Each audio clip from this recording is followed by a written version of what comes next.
அனைவருக்கும் வணக்கம். இது உங்கள் பேசும் பயணம். திரு சுபா அவர்களின் உயிர் விடுகதை. அத்தியாயம் 1. ரவிசங்கர் படித்து கொண்டிருந்த புத்தகத்தின் மீது நிழல் படிந்தது. நகராமல் நின்றது. நிமிர்ந்தான். கதவுக்கு வெளியே இருந்து வந்த வெளிச்சத்தை அடைத்து கொண்டு சுந்தர வடிவேல் நின்றிருந்தார். அப்பா என்றான். புத்தகத்தை மூடிவிட்டு மரியாதையுடன் எழுந்தான். சுந்தர வடிவேல் சைகையாலேயே அவனை உட்கார சொன்னார். கட்டில் நுனியில் உட்கார்ந்து கொண்டார். அந்த நேரத்திலும் அவரிடமிருந்து பெர்ஃப்யூம் வாசம் வந்தது. பட்டு சட்டை பளபளத்தது. வேட்டி தரையில் புரண்டது. வேட்டி கரை கூட புதிதாக அழுக்கில்லாமல் இருந்தது. படிக்கிறாயா என்றார். நிற்கும் போது 6.5 அடிக்கு மேல் உயரம், அழுத்தமான முகம், அகலமான உடம்பு. உட்கார்ந்த போதும் கம்பீரம் குன்றவில்லை.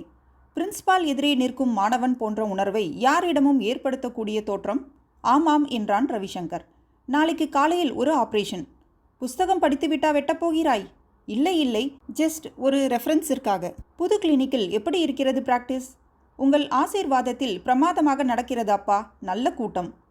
கூட்டம் வருவது பெரிசில்லை ரவி, பேர் வாங்க வேண்டும். ரவிசங்கரா கைராசியான டாக்டர் ஆயிற்றே என்று எல்லோரும் சொல்ல வேண்டும். இன்று பேங்க் மேனேஜரிடம் பேசிக்கொண்டிருந்தேன்.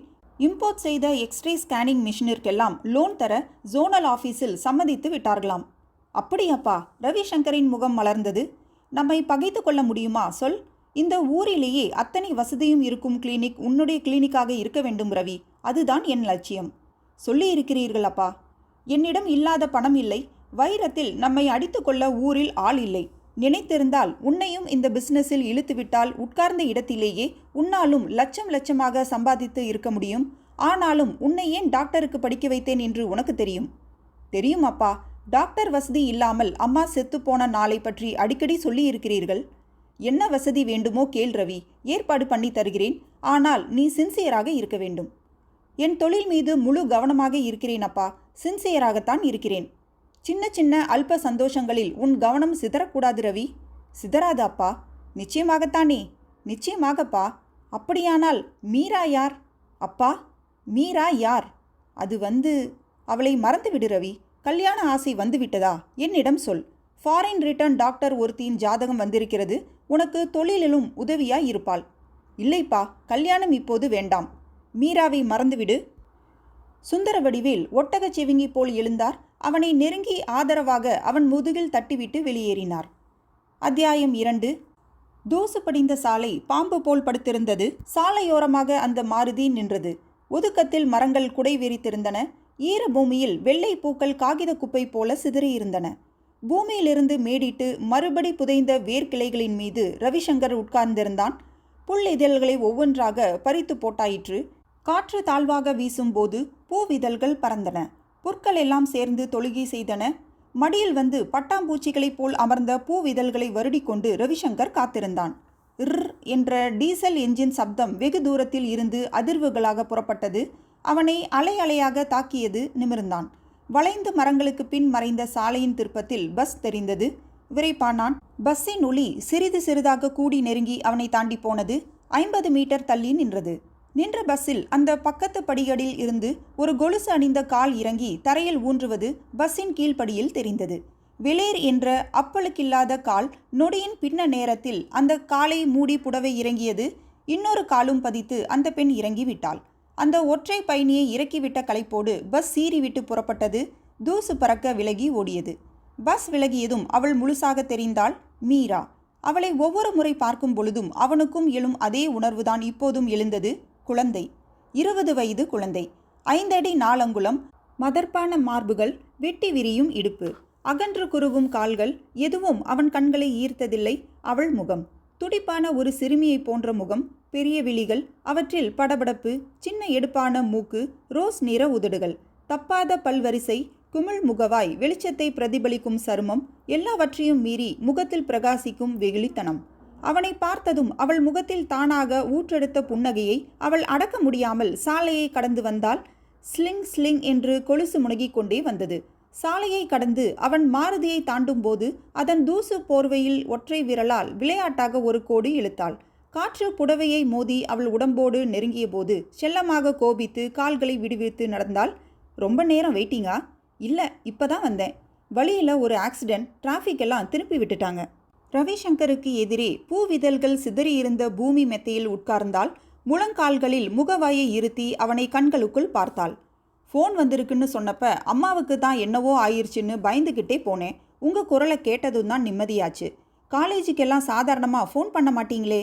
சாதாரணமாக பண்ண மாட்டேன், ஆனால் இன்னைக்கு அவசரம். எனி ப்ராப்ளம் என்றால் இமைகளை இமைத்து. அப்பாவுக்கு உன்னை பற்றி தெரிஞ்சு போச்சு. நீங்கள் சொன்னீங்களா? இல்லை, யார் சொன்னாங்கன்னு தெரியல.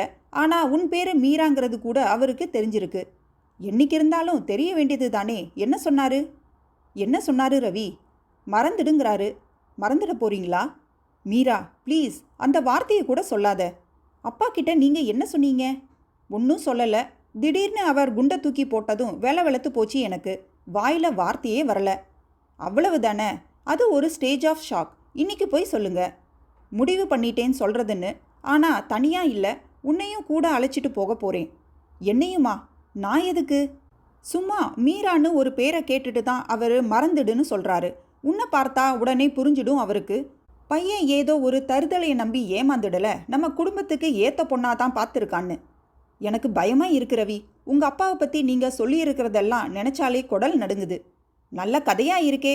நாளைக்கே நான் கிளினிக் போயிட்டா அவரை கவனித்து சாதம் போட்டு பூஜைக்கு பூ பறித்து கொடுத்து எல்லாம் செய்ய போகிறது நீ தான். பயந்தா எப்படி?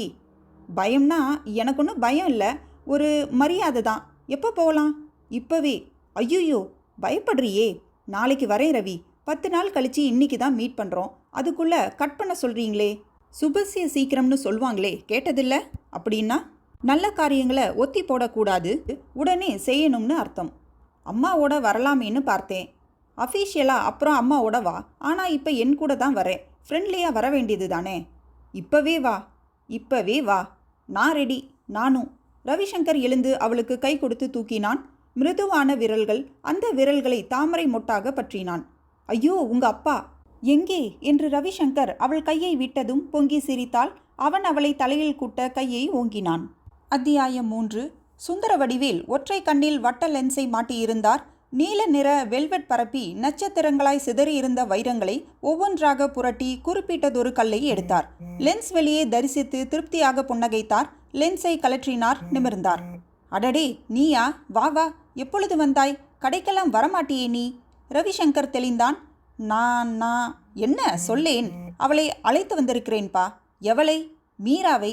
அவர் முகத்து தசைகள் இறுகின. வாள் மிதிக்கப்பட்ட புலி போல் ஒரு கணம் முகம் ஆக்ரோஷமானது. உடன் தளர்ந்தது. வலுக்கட்டாய புன்னகை அமர்ந்தது. இங்கே கடைக்கு கூட்டிட்டு வந்திருக்கியா? ஆமாம். அவளுக்கு கடையை சுற்றி காட்டவா? இல்லை, நீங்கள் அவளை பார்க்க வேண்டும் என்று.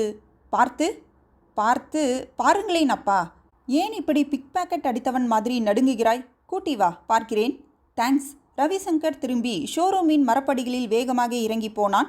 சாக்லேட் வைத்திருக்கும் புது விருந்தாளியை சந்தேகத்துடன் பார்த்து கொண்டே நெருங்கும் சிறு குழந்தை போல் மீரா படிகளில் தயங்கி ஏறினாள். வாம்மா. சுந்தர வடிவேலின் அழுத்தமான குரல் அவளுள் நரம்புகளை பிசைந்தன. மதுரை வீரபத்திர சாமியைப் போல என்ன ஒரு ஆஜானுபாகுவான உடம்பு. இந்த உடம்பு எப்படி இந்த கடையில் வணங்கி உட்கார்கிறது? உட்காருமா. பரவாயில்லை. படிக்கிறாயா? ஆமாம். காலேஜா ஸ்கூலா? College, BCom final. அப்பா என்ன பண்ணுகிறார்? அப்பா இல்லை, அம்மா மட்டும்தான். அப்படியா? வீடு எங்கே? செண்பக தோட்டம் ஏரியாவில். அவ்வளவு தள்ளியா இருக்கிறாய்? அப்பா ஆசையாய் கிரவுண்டு வாங்கி போட்டார். வீடு கட்டி முடித்ததும் செத்து போய்விட்டார். அம்மாவுக்கு சென்டிமெண்டலாக அந்த வீட்டில் இருக்க வேண்டும் என்று ஆசை. மொத்தமே 10ஓ 15ஓ தானே அந்த ஏரியாவில் வீடு இருக்கும்? ஆமாம்.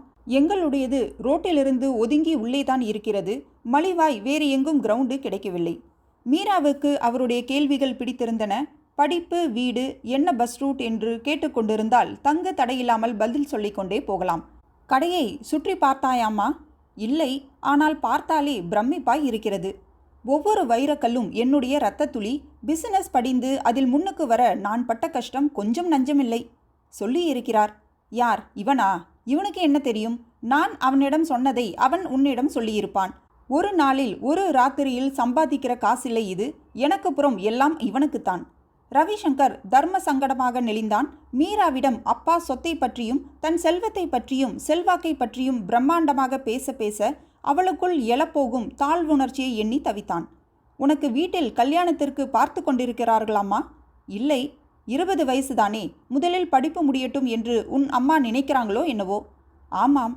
உன் கல்யாணத்திற்கு நகையெல்லாம் நம் கடையிலேயே செய்து கொடுத்து விடலாம். அப்பா, என்ன ரவி? மீரா என்னை, நான் அவளை, நீ அவளை, இவளை எனக்கு பிடித்திருக்கிறது, இவளையே கல்யாணம் செய்து கொள்ள ஆசைப்படுகிறேன் அப்பா. சொல்லவே இல்லையே நீ?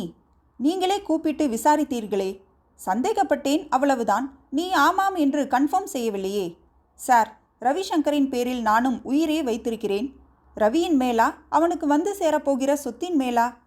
ஒரு பைசா இல்லாமல் அவர் வெளியே வந்தாலும் எங்களால் சந்தோஷமாய் சேர்ந்து வாழ முடியும் சார். Very good. சுந்தரவடிவேல் எழுந்தார். எனக்கு இருப்பது ஒரே மகன்தான்.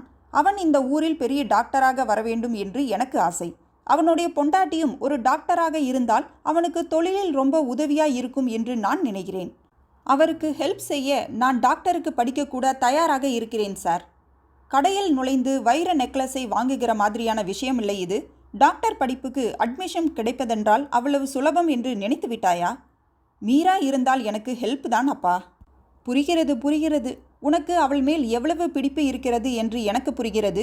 உன் ஆசைக்கு எதிராக என்றைக்காவது நான் நடந்து கொண்டிருக்கிறேனா? சுந்தரவடிவேல் ரவிசங்கரை நெருங்கி அவனை தன்னோடு நெருக்கி கொண்டார். மீராவின் அம்மாவையும் ஒரு நாளைக்கு அழைத்து வா, பேசுவோம். அப்பா, ரவிசங்கரின் முகம் சூரியன் போல பிரகாசமானது. Thank you sir. But you have to wait. உன் படிப்பு முடிகிற வரையில் அவசரம் கூடாது. அவசரமில்லை அப்பா. அதுவரை நீங்கள் அடிக்கடி சந்திக்காமல் இருந்தால் கூட எனக்கு சந்தோஷம். அது முடியாது. முடியும் என்றால் மீரா, எங்களால் முடியும் sir. Good. One more point. நான் ஓகே சொல்லிவிட்டேனே என்று ஊர் பூராவும் தம்மட்டம் அடித்துவிட வேண்டாம். காரியத்தை கெடுப்பதற்கென்றே 10 பேர் கிளம்பி வருவார்கள். பத்திரிகை அச்சாகிற வரை இது நமக்கு மட்டுமே தெரிந்த நியூஸ். சரி சார். ரவி, நீ இவளை அனுப்பிவிட்டு வா. உன்னிடம் கொஞ்சம் பேச வேண்டும். ரவிசங்கர் மேகத்தில் நடந்தான். மின்னலை அணிந்திருந்தது போல ஒரு உற்சாகம். மீராவை வாசல் வரை சென்று ஆட்டோவில் ஏற்றிவிட்டு மாடி ஏறி அப்பாவின் ரூமிற்கு வந்தான். என்னப்பா? ஃபோனில் பேசி கொண்டிருந்த சுந்தரவடிவேல் பேசி முடித்ததும், நாளைக்கே நீ அடையாறு கிரவுண்டை போய் பார். சுத்தம் செய்து வீட்டை கட்ட ஆரம்பித்து விடலாம். யாருக்குப்பா வீடு? உனக்குத்தான். எனக்கு எதற்கு தனி வீடு? முட்டாள் மாதிரி பேசாதே. உன் புது பொண்டாட்டிக்கென்று சில ஆசைகள் இருக்காதா? ஆர்கிடெக்டிற்கு ஃபோன் பண்ணி என்னை வந்து பார்க்க சொல். சுந்தரவடிவேல் அவனை பாசத்துடன் நட்புடன் ஒரு சுந்தரமான புன்னகையுடன் பார்த்தார். அத்தியாயம் 4. டாக்டர். ஏய் என்றான் ரவிசங்கர். ஒழுங்காய் பேர் சொல்லி கூப்பிடுகிறவளுக்கு இன்னைக்கு என்ன வந்தது? ஷ், அம்மா வெளியே வெயிட்டிங். கன்சல்டிங்கா? ஆமாம், உள்ளே அழைத்து வா. மீராவின் அம்மா அவள் தோளை பற்றி கொண்டு கன்சல்டிங் ரூமின் அரைக்கதவை திறந்து கொண்டு உள்ளே வந்தாள். உடம்பு நிறைய உள்வாங்கி இருந்தது. சிறு ஸ்டூலில் உட்கார்ந்தபோது அந்த செய்கையை பெரும் உழைப்பு போல் மூச்சு வாங்கியது. எப்படி இருக்கிறீர்கள் அம்மா? மீராவின் அம்மா ஒரு உலர்ந்த புன்னகையை கூட்டினாள். வேளா வேலைக்கு மருந்து சாப்பிட்டு கொண்டிருக்கிறேன். இருந்தாலும் சில நாள் ராத்திரிகளில் நெஞ்சை அடைக்கிறது. டஸ்ட் ஒத்துக்கொள்ளவில்லை உங்களுக்கு. தூசியே வராதபடி ஒதுக்குப்புறமாய் அதற்காகத்தானே அப்பா வீடு கட்டினார் என்றாள் மீரா. என்ன வீடோ போ. ஒரு அவசரத்திற்கு ஃபோன் செய்ய வேண்டுமென்றால் கூட 1 கிலோமீட்டர் நடக்க வேண்டி இருக்கிறது. ஏன் மீரா, ஒரு ஃபோனுக்கு அப்ளை பண்ணி விடலாமா? ஒவ்வொரு அடியாக எடுத்து வைப்போம் டாக்டர். நேற்றைக்கு உங்கள் அப்பாவை பார்த்தபோது எனக்கு உள்ளுக்குள் நடுக்கம். ஏண்டி, சிறுசுகள் தான் ஆசைப்பட்டதென்றால் நீ எடுத்து சொல்ல வேண்டியதுதானே. அவர்களுக்கும் நமக்கும் அந்தஸ்து ஒத்து வராது என்று மூஞ்சியிலேயே காரி துப்புவாரோ என்று எனக்கு பயம். சீச்சி, அவரை பற்றி நீங்கள் ரொம்ப மட்டமாக நினைத்து விட்டீர்கள். தப்புதான். எவ்வளவு பெருந்தன்மையாக கல்யாணத்திற்கான செலவுகள் எல்லாம் கூட அவரே பொறுப்பெடுத்துக் கொள்வதாக சொன்னார். செலவு என்னம்மா செலவு? என் அப்பாவின் கடையில் ஒரு நாள் புரளும் பணம் கூட ஆகாது கல்யாணத்திற்கு. நீங்கள் அதை பற்றியெல்லாம் நினைத்து கொண்டிருக்காதீர்கள். உடம்பை பார்த்து கொள்ளுங்கள். அம்மாவுக்கு உடம்புக்கு வந்ததால் தான் நீங்கள் வீட்டிற்கு வந்தீர்கள். அங்கேதான் என்னை... மீரா வாக்கியத்தை நிறுத்திவிட்டு முகம் சிவந்தாள். அதனால் அம்மாவின் இருமலுக்கு நாம் தேங்க்ஸ் சொல்ல வேண்டும். தேங்க்ஸ் மாமியாரே. மூவரும் சிரித்தார்கள். அத்தியாயம் 5. மே 24 நல்ல முகூர்த்த நாள் ரவி. இன்னும் 20 நாள் இருக்கிறது. நீ ஒரு செட் இன்விடேஷன் மாடல் வாங்கி கொண்டு வா. அதில் ஒன்றை செலக்ட் பண்ணலாம். சுந்தரவடிவேல் கேலண்டரில் தேதிகளை புரட்டி கொண்டே பேசினார். சரிப்பா. சந்தோஷத்தில் வார்த்தை தடுமாறியது ரவிசங்கருக்கு. ரவிசங்கர் அந்த அறையை விட்டு வெளியேறியதும் சுந்தரவடிவேல் டெலிஃபோனை அருகே இழுத்தார். அத்தியாயம் 6. 8 திக்கிலும் நீளம். அந்த சிறு பாய்மரப்படகு கடலில் மெல்ல மெல்ல அசைந்து நகர்ந்தது. படகின் மூக்கு ஏற்றத்தில் ரவிசங்கர். அவன் ஷார்ட்ஸ் அணிந்திருந்தான். அவனுடைய திண்மையான தொடைகளில் காது உசர ஒரு கழித்து படுத்திருக்கும் மீரா. மீரா? மேல நிலா. சுற்றி ஜிலு ஜிலுன்னு தண்ணி. 2 பேருமா கையை கோர்த்துக்கிட்டு ஜாலியாக நீச்சல் அடித்தா என்ன? எனக்கு நீஞ்ச தெரியாது ரவி. உனக்கு நீச்சல் தெரியாட்டி என்ன? என்ன நம்பி தண்ணியில குதிக்க மாட்டியா? யார் சொன்னது? குதிப்பேன் வாங்க. காற்று பாய் மரத்தில் பாய்ந்து அதன் வெள்ளை துணியை சர்ப்பமாக்கி கொண்டிருந்தது. அவர்கள் படகில் நுனியில் சேர்ந்து நின்றார்கள். கை கோர்த்து ஒருவர் உடலை இன்னொருவர் உரசிக்கொண்டு 1 2 3 சொல்லட்டுமா? வேணாம். பின்ன நான் சொல்றேன். Love love love. இருவரும் சேர்ந்து குதித்தார்கள். இதோ உப்பு நீரை மோதப் போகிறார்கள். இதோ இதோ. இல்லை, மோதவில்லை. கடல் நீரில் அவர்கள் விழுந்து விடவில்லை. அப்படியே ஆகாயத்தில் மிதந்து பறந்து எழும்பி. மீரா, ஆச்சரியமா இருக்கா? ரவி, எப்படி ரவி நம்மால பறக்க முடியுது? இப்படியே சொர்க்கத்துக்கு போக போறோம் நாம. ரவிசங்கர் அவள் காதருகில் கிசுகிசுத்தான். வானத்தில் நீலப்படுதாவில் ஒரு தேவதையின் முகம் தெரிந்தது, பெரிதானது.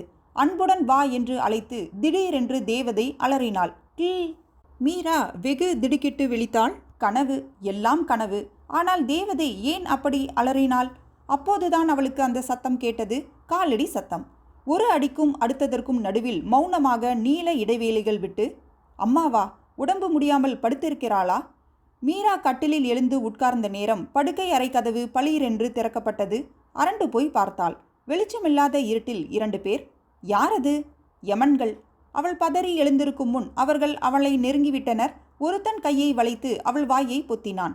மற்றவன் இடுப்பிலிருந்து நீளமான கத்தியை எடுத்தான். அத்தியாயம் 7. தெரு நிறைய மக்கள். அத்தனை முகத்திலும் வம்பை வேடிக்கை பார்க்கும் ஆர்வம். சூரிய வெளிச்சம் மரங்களை தாண்டி போலீஸ் ஜீப்பின் உச்சியிலும் அந்த மாருதி காரின் வழுக்கையிலும் கிளை நிழல்களாக படிந்திருந்தன. ஆம்புலன்ஸ் ஒன்று அலறி வழி கேட்டுக்கொண்டே வந்தது. ஈரமான மரத்தடியில் ரவிசங்கர் உட்கார்ந்திருந்தான். காலையில் செய்தி வந்ததும் அப்படியே அலறி புறப்பட்டதால் தலை சீவப்படவில்லை. சட்டையும் பேண்ட்டும் கசங்கி இருந்தன. சாக்ஸ் இல்லாமல் ஷூக்களை பாதங்கள் நிறைத்திருந்தன. திறந்திருந்த கதவு வழியே முதலில் வீட்டிற்குள் நுழைந்திருந்த வேலைக்கார கிழவி பேய் அடித்தவள் போல ஒரு ஓரத்தில் உட்கார்ந்து இன்னும் நடுங்கிக் கொண்டிருந்தாள். ரவி குரல் கேட்டு நிமிர்ந்தான். சுந்தரவடிவேல் அந்த நிலையிலும் பதறி எழுந்தான். அப்பா! குரல் சிதறியது. ரவி, என்ன ஆயிற்று? யாரோ வீட்டை உடைத்து கொண்டு ராத்திரி உள்ளே புகுந்திருக்கிறார்கள் அப்பா. முகமூடி கொள்ளைக்காரர்களா? மீராவிடமும் அவள் அம்மாவிடமும் என்ன இருக்கிறது கொள்ளையடிக்க? பணம் திருட வந்தவர்கள் எதற்காகப்பா 2 பேரையும் வெட்டி போட்டார்கள்? என்னது, மீராவியுமா? சுந்தரவடிவேல் பதறி அந்த வீட்டை பார்த்தார். ஆமாம். ரவிசங்கரின் குரல் உடைந்து அழுகை காற்று குமிழ்கள் போல் பதறி வந்தது. ரொம்ப காயம் பட்டு விட்டதாமா என்று கேட்டுவிட்டு உடனே நாக்கை கடித்து கொண்டார். காரணம், வீட்டை விட்டு வெளியே வந்த ஸ்ட்ரக்சர்கள் 2லும் உடல்கள் முகம் வரை இழுத்து மூடப்பட்டிருந்தன. ரவி, என்ன கொடுமையடா இது? கல்யாணத்திற்கு இன்னும் 3 வாரம்தான் இருக்கிறது. இன்விடேஷனை கூட ப்ரூஃப் பார்த்து கொடுத்தாயிற்று. இந்த நிலைமையிலா இப்படி ஆக வேண்டும்? What a great shock! Ravi அவர் மார்பில் சரிந்தான். விசும்பத் தொடங்கினான். அத்தியாயம் 8. டெலிஃபோன் விடாமல் ஒலித்தது. ரவிசங்கரின் தூக்கம் கலைத்தது. ரிசீவரை எடுத்தான். தூக்கம் கலைந்த குரல்களுக்கே உரிய கரகரப்புடன் ஹலோ என்றான். டாக்டர்? எஸ். டாக்டர், நான் சாந்தி பேசுகிறேன். சாந்தி? அவனுடைய கிளினிக்கில் தலைமை நர்ஸ். சொல்லு சாந்தி. நேற்று நைட் மிஸ்டர் ராமபத்ரனுக்கு செஸ்ட் பெயின், மூச்சு திணறல். ஆக்சிஜன் வைத்தோம். உங்களிடம் ஒரு வார்த்தை கேட்டுக்கொண்டு இன்டென்சிவ் கேர் யூனிட்டுக்கு மாற்றிவிடலாம் என்று. ராமபத்ரன்? ரவிசங்கருக்கு அந்த 60 வயது நோயாளி சட்டென்று நினைவுக்கு வந்தார். இன்னும் அரை மணி நேரத்திற்குள் வருகிறேன். அதுவரை மெயின்டைன் பண்ணுங்கள். தூக்கம் கலைந்து விட்டது. 3 நாள் தாடி முள்ளாய் முகத்தில் உறுத்தியது. ஜன்னலுக்கு வெளியே பார்வையை எறிந்தான். சாய்ந்த கோடுகளில் சூரியன் வெளிச்சத்தை பூமிக்கு தூது அனுப்ப துவங்கிவிட்ட நேரம். மரக்கிளைகளுக்கு நடுவில் பின்னப்பட்டிருந்த சிலந்தி வலை வெள்ளி இலைகளாக புலப்பட துவங்கியிருந்தன. பூச்சிகள் பறந்தன. பூச்சிகளை தேடி பறவைகள் பறந்தன. கிக் கிக் கிக் என்று பட்சிகளின் பூபாலம். எழுந்தான். நினைவில் வலைப்பிணி இருந்த மீராவின் முகம் பிரம்மாண்டமாக வளர்ந்தது. அந்த அறையெங்கும் அவள் வாசம் நிறைந்திருந்தது. 3 நாட்களாக அந்த நினைவின் அலையிலிருந்து மீள இயலாமல் அவன் கிளினிக்கின் பக்கம் போகாதது இப்போது உறுத்தலாய் மனதில் வியாபித்தது. கீழே ஹாலில் சோஃபாவில் ஹிண்டுவின் புது வாசத்திற்குள் புதைந்திருந்த சுந்தரவடிவேல் நிமிர்ந்து பார்த்தார். அவர் கண்களின் மத்தாப்பு. பேப்பரை அவசரமாக மடித்து வைத்துவிட்டு எழுந்தார். ரவி, குரல் தழுத்தழுத்தது. நீ எங்கே தாடி வளர்த்து கொண்டு சாமியாராகவே மாறிவிடுவாயோ என்று பயந்துவிட்டேன். இன்றைக்குத்தான் உன்னை பார்க்க சந்தோஷமாக இருக்கிறது. ரவிசங்கர் ஈரமில்லாத புன்னகை ஒன்றை சிந்தினான். கிட்டத்தட்ட 6 அடி உயரம், நீல கோடுகள் வரைந்த வெள்ளை சட்டை, தூய வெள்ளை பேண்ட், கருப்பு பெல்ட், கருப்பு ஷூக்கள், செதுக்கிய மீசை. சோகத்தில் நிழல் இப்போது படிந்திருந்தாலும் வசீகரமான பெண்மை கண்கள். அவனுடைய கம்பீரமும் அழகும் என் மகன் ஒரு ராஜாவை போன்றவன். சாப்பிட்டாயா ரவி? கிளினிக்கில் ஒரு எமர்ஜென்சி கேஸ். அர்ஜென்ட்டாக கிளம்பி கொண்டிருக்கிறேன். பிரேக்ஃபாஸ்ட்டை எடுத்து வரும்படி டிரைவரிடம் சொல்லிவிட்டேன். 3 நாளாய் நீ போகாமல் கிளினிக்கில் எத்தனை பிரச்சனைகளோ. போ போ, சீக்கிரம் போ. சுந்தர வடிவேல் அவனை வாசல் வரை வந்து வழி அனுப்பினார். அத்தியாயம் 9. ஏசியின் மெலிதான ஸ்குவாட்ஸ் கடிகாரத்தின் டிக் டிக் டிக். ரவிசங்கர் விளக்கு வெளிச்சத்தில் எக்ஸ்ரேயை உயர்த்தி பார்த்தான். நோயாளியின் குறிப்பேட்டில் ஏதோ எழுதினான். இன்னொரு நோயாளியின் குறிப்பேட்டை எடுத்து கொடுக்கப்பட்ட மருந்துகளை கவனித்து கொண்டிருந்த போது அறைக்கதவு தட்டப்பட்டது. எஸ். நர்ஸையோ சக டாக்டரையோ நோயாளியையோ எதிர்பார்த்திருந்தவனுக்கு சுந்தர வடிவேலை பார்த்ததும் ஆச்சரியமாக இருந்தது. அவருடன் 50 வயது மதிக்கத்தக்க இன்னொரு மனிதரும் வந்திருந்தார். எழுந்து வரவேற்றான். ரவி, இவர் பெயர் ராஜாராமன், பேங்க் மேனேஜர். நாம கேட்டிருக்கும் அட்வான்ஸை தருவதற்கு முன் ப்ரீ சாங்ஷன் இன்ஸ்பெக்ஷன் ஒன்று செய்ய வேண்டுமென்று வந்திருக்கிறார். வாருங்கள் சார். எக்ஸ்ரே யூனிட் வந்திறங்கியதும் அதை எந்த அறையில் நிறுவப் போகிறோம், ஸ்கேனிங் மிஷின் தருவிக்கப்பட்டதும் அதற்காக எந்த அறை ஒதுக்கப்பட்டிருக்கிறது, மின்சார வாரியத்திலிருந்து வந்திருக்கும் அனுமதி கடிதம், மீண்டும் அவனுடைய பிரத்யேக அறை. பேங்க் மேனேஜரின் முகத்தில் திருப்தி தெரிந்தது. நிச்சயம் லோன் வாங்கி தருகிறேன் என்றார் மலர்ந்த முகத்தோடு. நர்ஸ் ஒருத்தி சில கடிதங்களை கொண்டு வந்து மேஜையில் வைத்தால் ஒரு ட்ரேயில் பக்கத்து ஹோட்டலில் இருந்து சூடான காஃபி தருவிக்கப்பட்டு பரிமாறப்பட்டது. ரவிசங்கரின் கவனம் கடிதங்களின் மீது பதிந்தது. எல்லாவற்றிற்கும் மேலாக இருந்த கடிதம் வெள்ளை உரை. உரையின் எல்லைகளை ஒட்டி ஒரு சிவப்பு கட்டம். For the eyes of Ravishankar only என்று சிகப்பு மையில் எழுதி அடிக்கோடிடப்பட்டிருந்தது. காஃபி முடிந்ததும் மேனேஜர் விடைபெற்று போனார். சுந்தர வடிவேல் மட்டும் தங்கினார். ரவி, இந்த மேஜை ரொம்ப சின்னதாக இருக்கிறது. உனக்கு இன்னும் பெரிய மேஜை ஒன்று ஆர்டர் பண்ணிவிடவா? ரவிசங்கர் அவர் பேச்சை ஒரு புறம் கவனித்த போதும் அந்த கடிதத்தை எடுத்தான். சாதாரண கடிதம் போல பட்டையாக இல்லாமல் சற்று உப்பலாக இருந்தது. என்ன இது ரவி? தெரியவில்லை, பர்சனல் என்று போட்டு வந்திருக்கிறது. பேப்பர் கத்தி வைத்து ஒரு ஓரமாக கிழித்தான். கடித உரையில் இருந்ததை வெளியே கவிழ்த்தான்.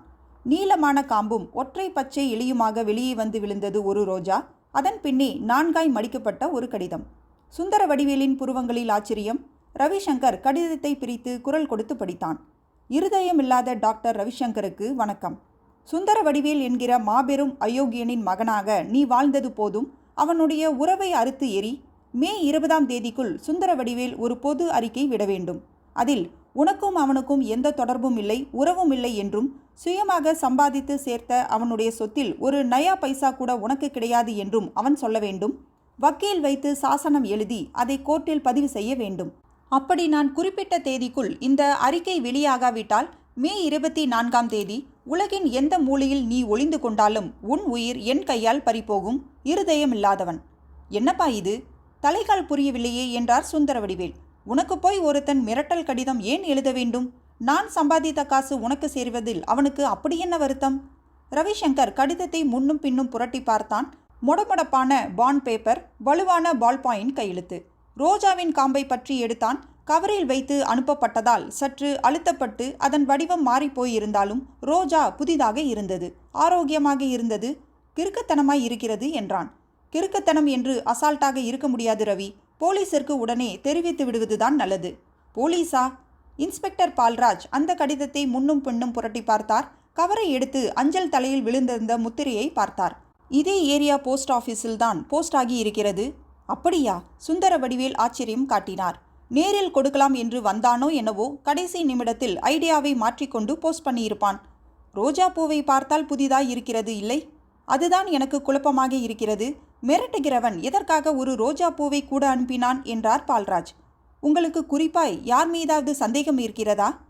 என் பிஸ்னஸ் பெரிய பிஸ்னஸ் இன்ஸ்பெக்டர். கோடி கோடியாய் பணம் பொருள்கள பிஸ்னஸ். பொறாமை பிடித்தவர்கள் யாராவது நிச்சயம் இருப்பார்கள். ஆனால் அதற்கு நேரடியாக பணம் கேட்டு பிளாக்மெயில் செய்திருந்தால் ஆச்சரியப்பட்டிருக்க மாட்டேன். ரவிசங்கரை என்னுடைய மகன் இல்லை என்றோ, அவனுக்கு நயா பைசா சொத்தில்லை என்றோ நான் சொல்வதால் மிரட்டுகிறவனுக்கு என்ன லாபம் என்றுதான் புரியவில்லை. இந்த கடிதத்தை லேபருக்கு அனுப்பி பார்க்கிறேன். உங்கள் 2 பேர் கை ரேகைகளை தவிர வேறு ரேகை ஏதாவது கிடைக்கிறதா பார்ப்போம். இன்ஸ்பெக்டர் பால்ராஜ் கடிதத்தை இன்னொரு முறை படித்து பார்த்தார். மே 24 என்று தேதி கொடுத்திருக்கிறானே, அன்றைக்கென்ன ஸ்பெஷல் என்று யோசித்து கொண்டிருக்கிறேன். மே 24 என்றான். ரவிசங்கர் சற்று திகைப்போடு, அன்றைக்கு எனக்கு கல்யாணத்திற்கான நாளாக குறிக்கப்பட்டிருந்தது இன்ஸ்பெக்டர். Is it? ஆனால் நடுவில் ஒரு ட்ராஜடி. அவனை கல்யாணம் செய்து கொள்ள வேண்டிய பெண்ணை யாரோ கொலை செய்து விட்டார்கள். வாட்? மீரா என்ற பெண்ணும் அவள் அம்மாவும் கொலை செய்யப்பட்டது தெரியும் இல்லையா உங்களுக்கு? அந்த பெண்ணா? அவளையா நீங்கள் கல்யாணம் செய்து கொள்வதாக இருந்தது? ஆமாம் என்றான் ரவிசங்கர். அவனுடைய பணத்திற்கும் செல்வத்திற்கும் அவ்வளவு எளிமையான வீட்டில் பெண் எடுப்பார்களா என்ற சந்தேகம் அவருக்கு இருந்திருக்கலாம். இதை தவிர ஏதாவது ஃபோன் கால் வந்தாலோ வேறு கடிதம் வந்தாலோ உடனே என்னை காண்டாக்ட் பண்ணுங்கள். Thank you inspector. பால்ராஜ் அந்த ரோஜாவை விரல் படாமல் கவருக்குள் போட்டு எடுத்துக்கொண்டார். அத்தியாயம் 10. இன்ஸ்பெக்டர் இந்தியத்தேவன் எழுந்து கை குலுக்கினார். பால்ராஜின் குடுமி சும்மா ஆடாதே, என்ன மேட்டர்? இந்தியத்தேவன் இளைஞர், போலீஸ் முரட்டு பருவங்களை இன்னும் முழுதும் பார்க்காதவர். ரேஸ் குதிரை போல கம்பீரமான உயரம், உள் வாங்கிய வயிறு, போலீஸ் தொப்பியை தாண்டி தெரிந்த சற்றே சுருண்ட முடி. சிகரெட்டுகள் கொளுத்தப்பட்டன. லாக்கப்பில் இருந்து அம்மா எனக்கு வயித்து வலிக்குதே என்று குரல் கூவியது. ஜன்னலுக்கு வெளியே போக்குவரத்து சீறி கொண்டிருந்தது. ஸ்டேஷன் காம்பவுண்டிற்குள் கண்டுபிடிக்கப்பட்ட திருட்டு சைக்கிள்கள் மழை வெயில் கண்டு துருவேறி கொண்டிருந்தன. சுருள் புகையில் பால்ராஜ் மின் விசிறியை நோக்கி வீசினார். இந்த ஊதுபத்தி எங்கே வாங்குகிறீர்கள்? ஸ்மெல் அட்டகாசமாய் இருக்கிறதே என்று ஃபைல்களின் பாரத்தில் காம்பு செருகப்பட்ட ஊதுவதி பற்றி விசாரித்தார் பால்ராஜ். நேத்து ஒரு ரெய்ட் அங்கே கிடைத்தது. ப்ராஸ்டியூஷனா? வேறெங்கே இவ்வளவு நல்ல ஊதுபத்திகள் உபயோகிக்கிறார்கள்? இப்பொழுதெல்லாம் குற்றவாளிகளுக்கும் நிறைய ரசனை வந்துவிட்டது என்றார் பால்ராஜ் சிரித்து. நேற்று ஒரு டாக்டருக்கு மிரட்டல் கடிதம் வந்தது. கடிதத்துடன் என்ன அனுப்பியிருந்தான் தெரியுமா? புதிதாய் பறித்த ஒரு ரோஜாப்பூ. அப்படியா? நான் தான் இன்வெஸ்டிகேட் பண்ணி கொண்டிருக்கிறேன். லெட்டரை பார்த்தால் கிறுக்குத்தனமாய்த்தான் இருக்கிறது என்று விவரங்களையெல்லாம் சொன்னார். மே 24 ரவிசங்கருக்கும் மீராவிற்கும் மேரேஜ் ஃபிக்ஸ் ஆகியிருந்ததாம். அந்த பெண் அதற்குள் கொலை செய்யப்பட்டு விட்டாள். தெரியும், என் ஏரியாவில் தான் கொலை நடந்தது. அதை பற்றி விசாரித்து போகத்தான் வந்தீர்களா? ஆமாம் இந்தியத்தேவன். எவ்வளவு தூரத்தில் இருக்கிறது விசாரணையெல்லாம்? கொலை நடந்த இடத்தில் பெரிதாய் எந்த தடயமும் கிடைக்கவில்லை. கதவை கடப்பாரை வைத்து நெம்பி திறந்திருக்கிறான் வந்தவன். முதலில் அம்மாவை வெட்டி இருக்கிறான், அப்புறம் மீராவை. பீரோவெல்லாம் திறந்து கிடந்தது. மீராவின் கழுத்தும் அவள் அம்மாவின் கழுத்தும் வெறுமையாய் இருந்தன. செயினை கலற்றி போயிருந்தான். ஒருத்தன் தானா இந்தியத்தேவன்? ஒருத்தனா நிறைய பேரா என்று புரியவில்லை. ஆனால் கை ரேகைகள் எதுவும் கிடைக்கவில்லை. வந்தவன் அல்லது வந்தவர்கள் கிளவுஸ் அணிந்து வந்திருக்க வேண்டும். கொலை நடந்த நேரம் ராத்திரி 2 மணியிலிருந்து 3 மணிக்குள். அந்த ஏரியாவில் எந்த நடமாட்டமும் இல்லாத நேரம். இன்றைக்கு கூட விசாரணைக்கு கிளம்பிக் கொண்டிருக்கிறேன் பால்ராஜ். யாரை விசாரிக்கப் போகிறீர்கள்? வந்தவன் யாராக இருந்தாலும் அவ்வளவு ஒதுக்குப்புறமான இடத்திற்கு வந்து நடந்துவிட்டு போயிருக்க முடியாது. அந்த ஏரியாவிற்கு அருகில் இருக்கும் ஆட்டோ ஸ்டாண்டில் விசாரித்து விட்டேன். அந்த நேரத்தில் எந்த ஆட்டோவும் வரவில்லை, போகவில்லை. சொந்த வண்டியில் வந்திருந்தால் அதை பற்றி தான் கண்டுபிடிக்க வேண்டும். மீராவின் வீடு இருந்த சண்பக தோட்டம் ஏரியாவில் புறம்போக்கு நிலத்தில் நிறைய குடிசைகள் வந்திருக்கின்றன. அங்கிருப்பவர்களிடம் விசாரிக்கலாம் என்று ஐடியா. செண்பக தோட்டம் கலற்றி வீசப்பட்ட மாலை போல கிடந்தது. சாலைகளும் கார் வீதிகளும் எட்டி பார்க்காத ஏரியா. ஏக்கர் ஏக்கராக வாங்கியிருந்த ஏதோ ஒரு ரியல் எஸ்டேட் கம்பெனி கேக்காக நிலங்களை வெட்டி விற்று கொண்டிருந்தது. மண் சாலையில் மேடுகள், திடீர் பள்ளங்கள், ஷாக் அப்சர்வர்களின் சக்தியை சோதிக்கும் திடீர் குழிகள். ஜீப் வந்தபோது புழுதி பறந்தது. குடிசையிலிருந்து தெருவிற்கு வந்து விளையாடி கொண்டிருந்த வயிறு மட்டும் பெரிதாயிருந்த ஒரு நிர்வாண குழந்தை ஜீப்பை பார்த்ததும் அரண்டு போய் குடிசைக்குள் ஓடியது. அங்கங்கே முகங்கள் தென்பட்டன. புறம்போக்கு நிலத்தில் ஏன் குடிசைகள் போட்டீர்கள் என்று ஆட்சேபித்து அவர்கள் குடிசைகளை கலைக்க ஜீப்புகள் வந்துவிட்டது என்ற அச்சம் அந்த முகங்களில் தெரிந்தது. அழுக்கு தாடியுடன் பரட்டை தலையுடன் இருந்த 25 வயது மதிக்கத்தக்க இளைஞனை இந்தியத்தேவன் தேர்ந்தெடுத்தார். உன் பெயர் என்ன? வீரமணிங்க. இந்த ஏரியாவில் போன வெள்ளிக்கிழமை ராத்திரி 2 கொலைகள் நடந்தது தெரியுமா? தெரியுங்கோ. எங்கள் வீட்டிலெல்லாம் பணமோ நகையோ ஒளிச்சு வச்சிருக்கோமான்னு போலீஸ்காரங்க சோதனையெல்லாம் போட்டாங்களே. உங்களில் யாரும் குற்றம் செய்யவில்லை என்றுதான் நானும் நம்புகிறேன். ஆனால் கொலை செய்தவன் யார் என்று உங்கள் உதவியுடன் கண்டுபிடிக்க முடியும் என்று நினைக்கிறேன். வந்தவன் காரிலோ ஸ்கூட்டரிலோ பைக்கிலோ தான் வந்து போயிருக்க வேண்டும். ராத்திரி 1 மணிக்கு அப்புறம் விடிகாலை 3:30-4 மணிக்குள்ளான நேரத்தில் நீங்கள் சந்தேகப்படும்படியான யாரையாவது பார்த்தீர்களா? அந்த நேரத்தில் எல்லாம் தூங்கிட்டு இருந்தோம் சார் என்றவன் திடீரென்று நினைத்து கொண்டு, நேரம்லாம் தெரியாது சார், ஆனால் ஒரு மோட்டார் சைக்கிளில் 2 பேர் வந்தாங்க. எப்படி இருந்தாங்க? சொல்கிறேன் சார். என் தங்கச்சி மவனுக்கு 4 வயசு ஆகுதுங்க. ராத்திரி கண்டதை தின்னுப்புட்டு வயிற்று வலி கக்கூஸ் போகணும்னு எழுப்பிட்டான். அதோ ரோட்டுக்கு எதிரால் அங்கே ரோடில் ஒரு மோட்டார் சைக்கிள் நின்று போயிருந்து 2 பேர் இருந்தாங்க. எத்தையோ கலட்டி ரிப்பேர் பார்த்துட்டு இருந்தாங்க. உதைச்சா கிளம்பல.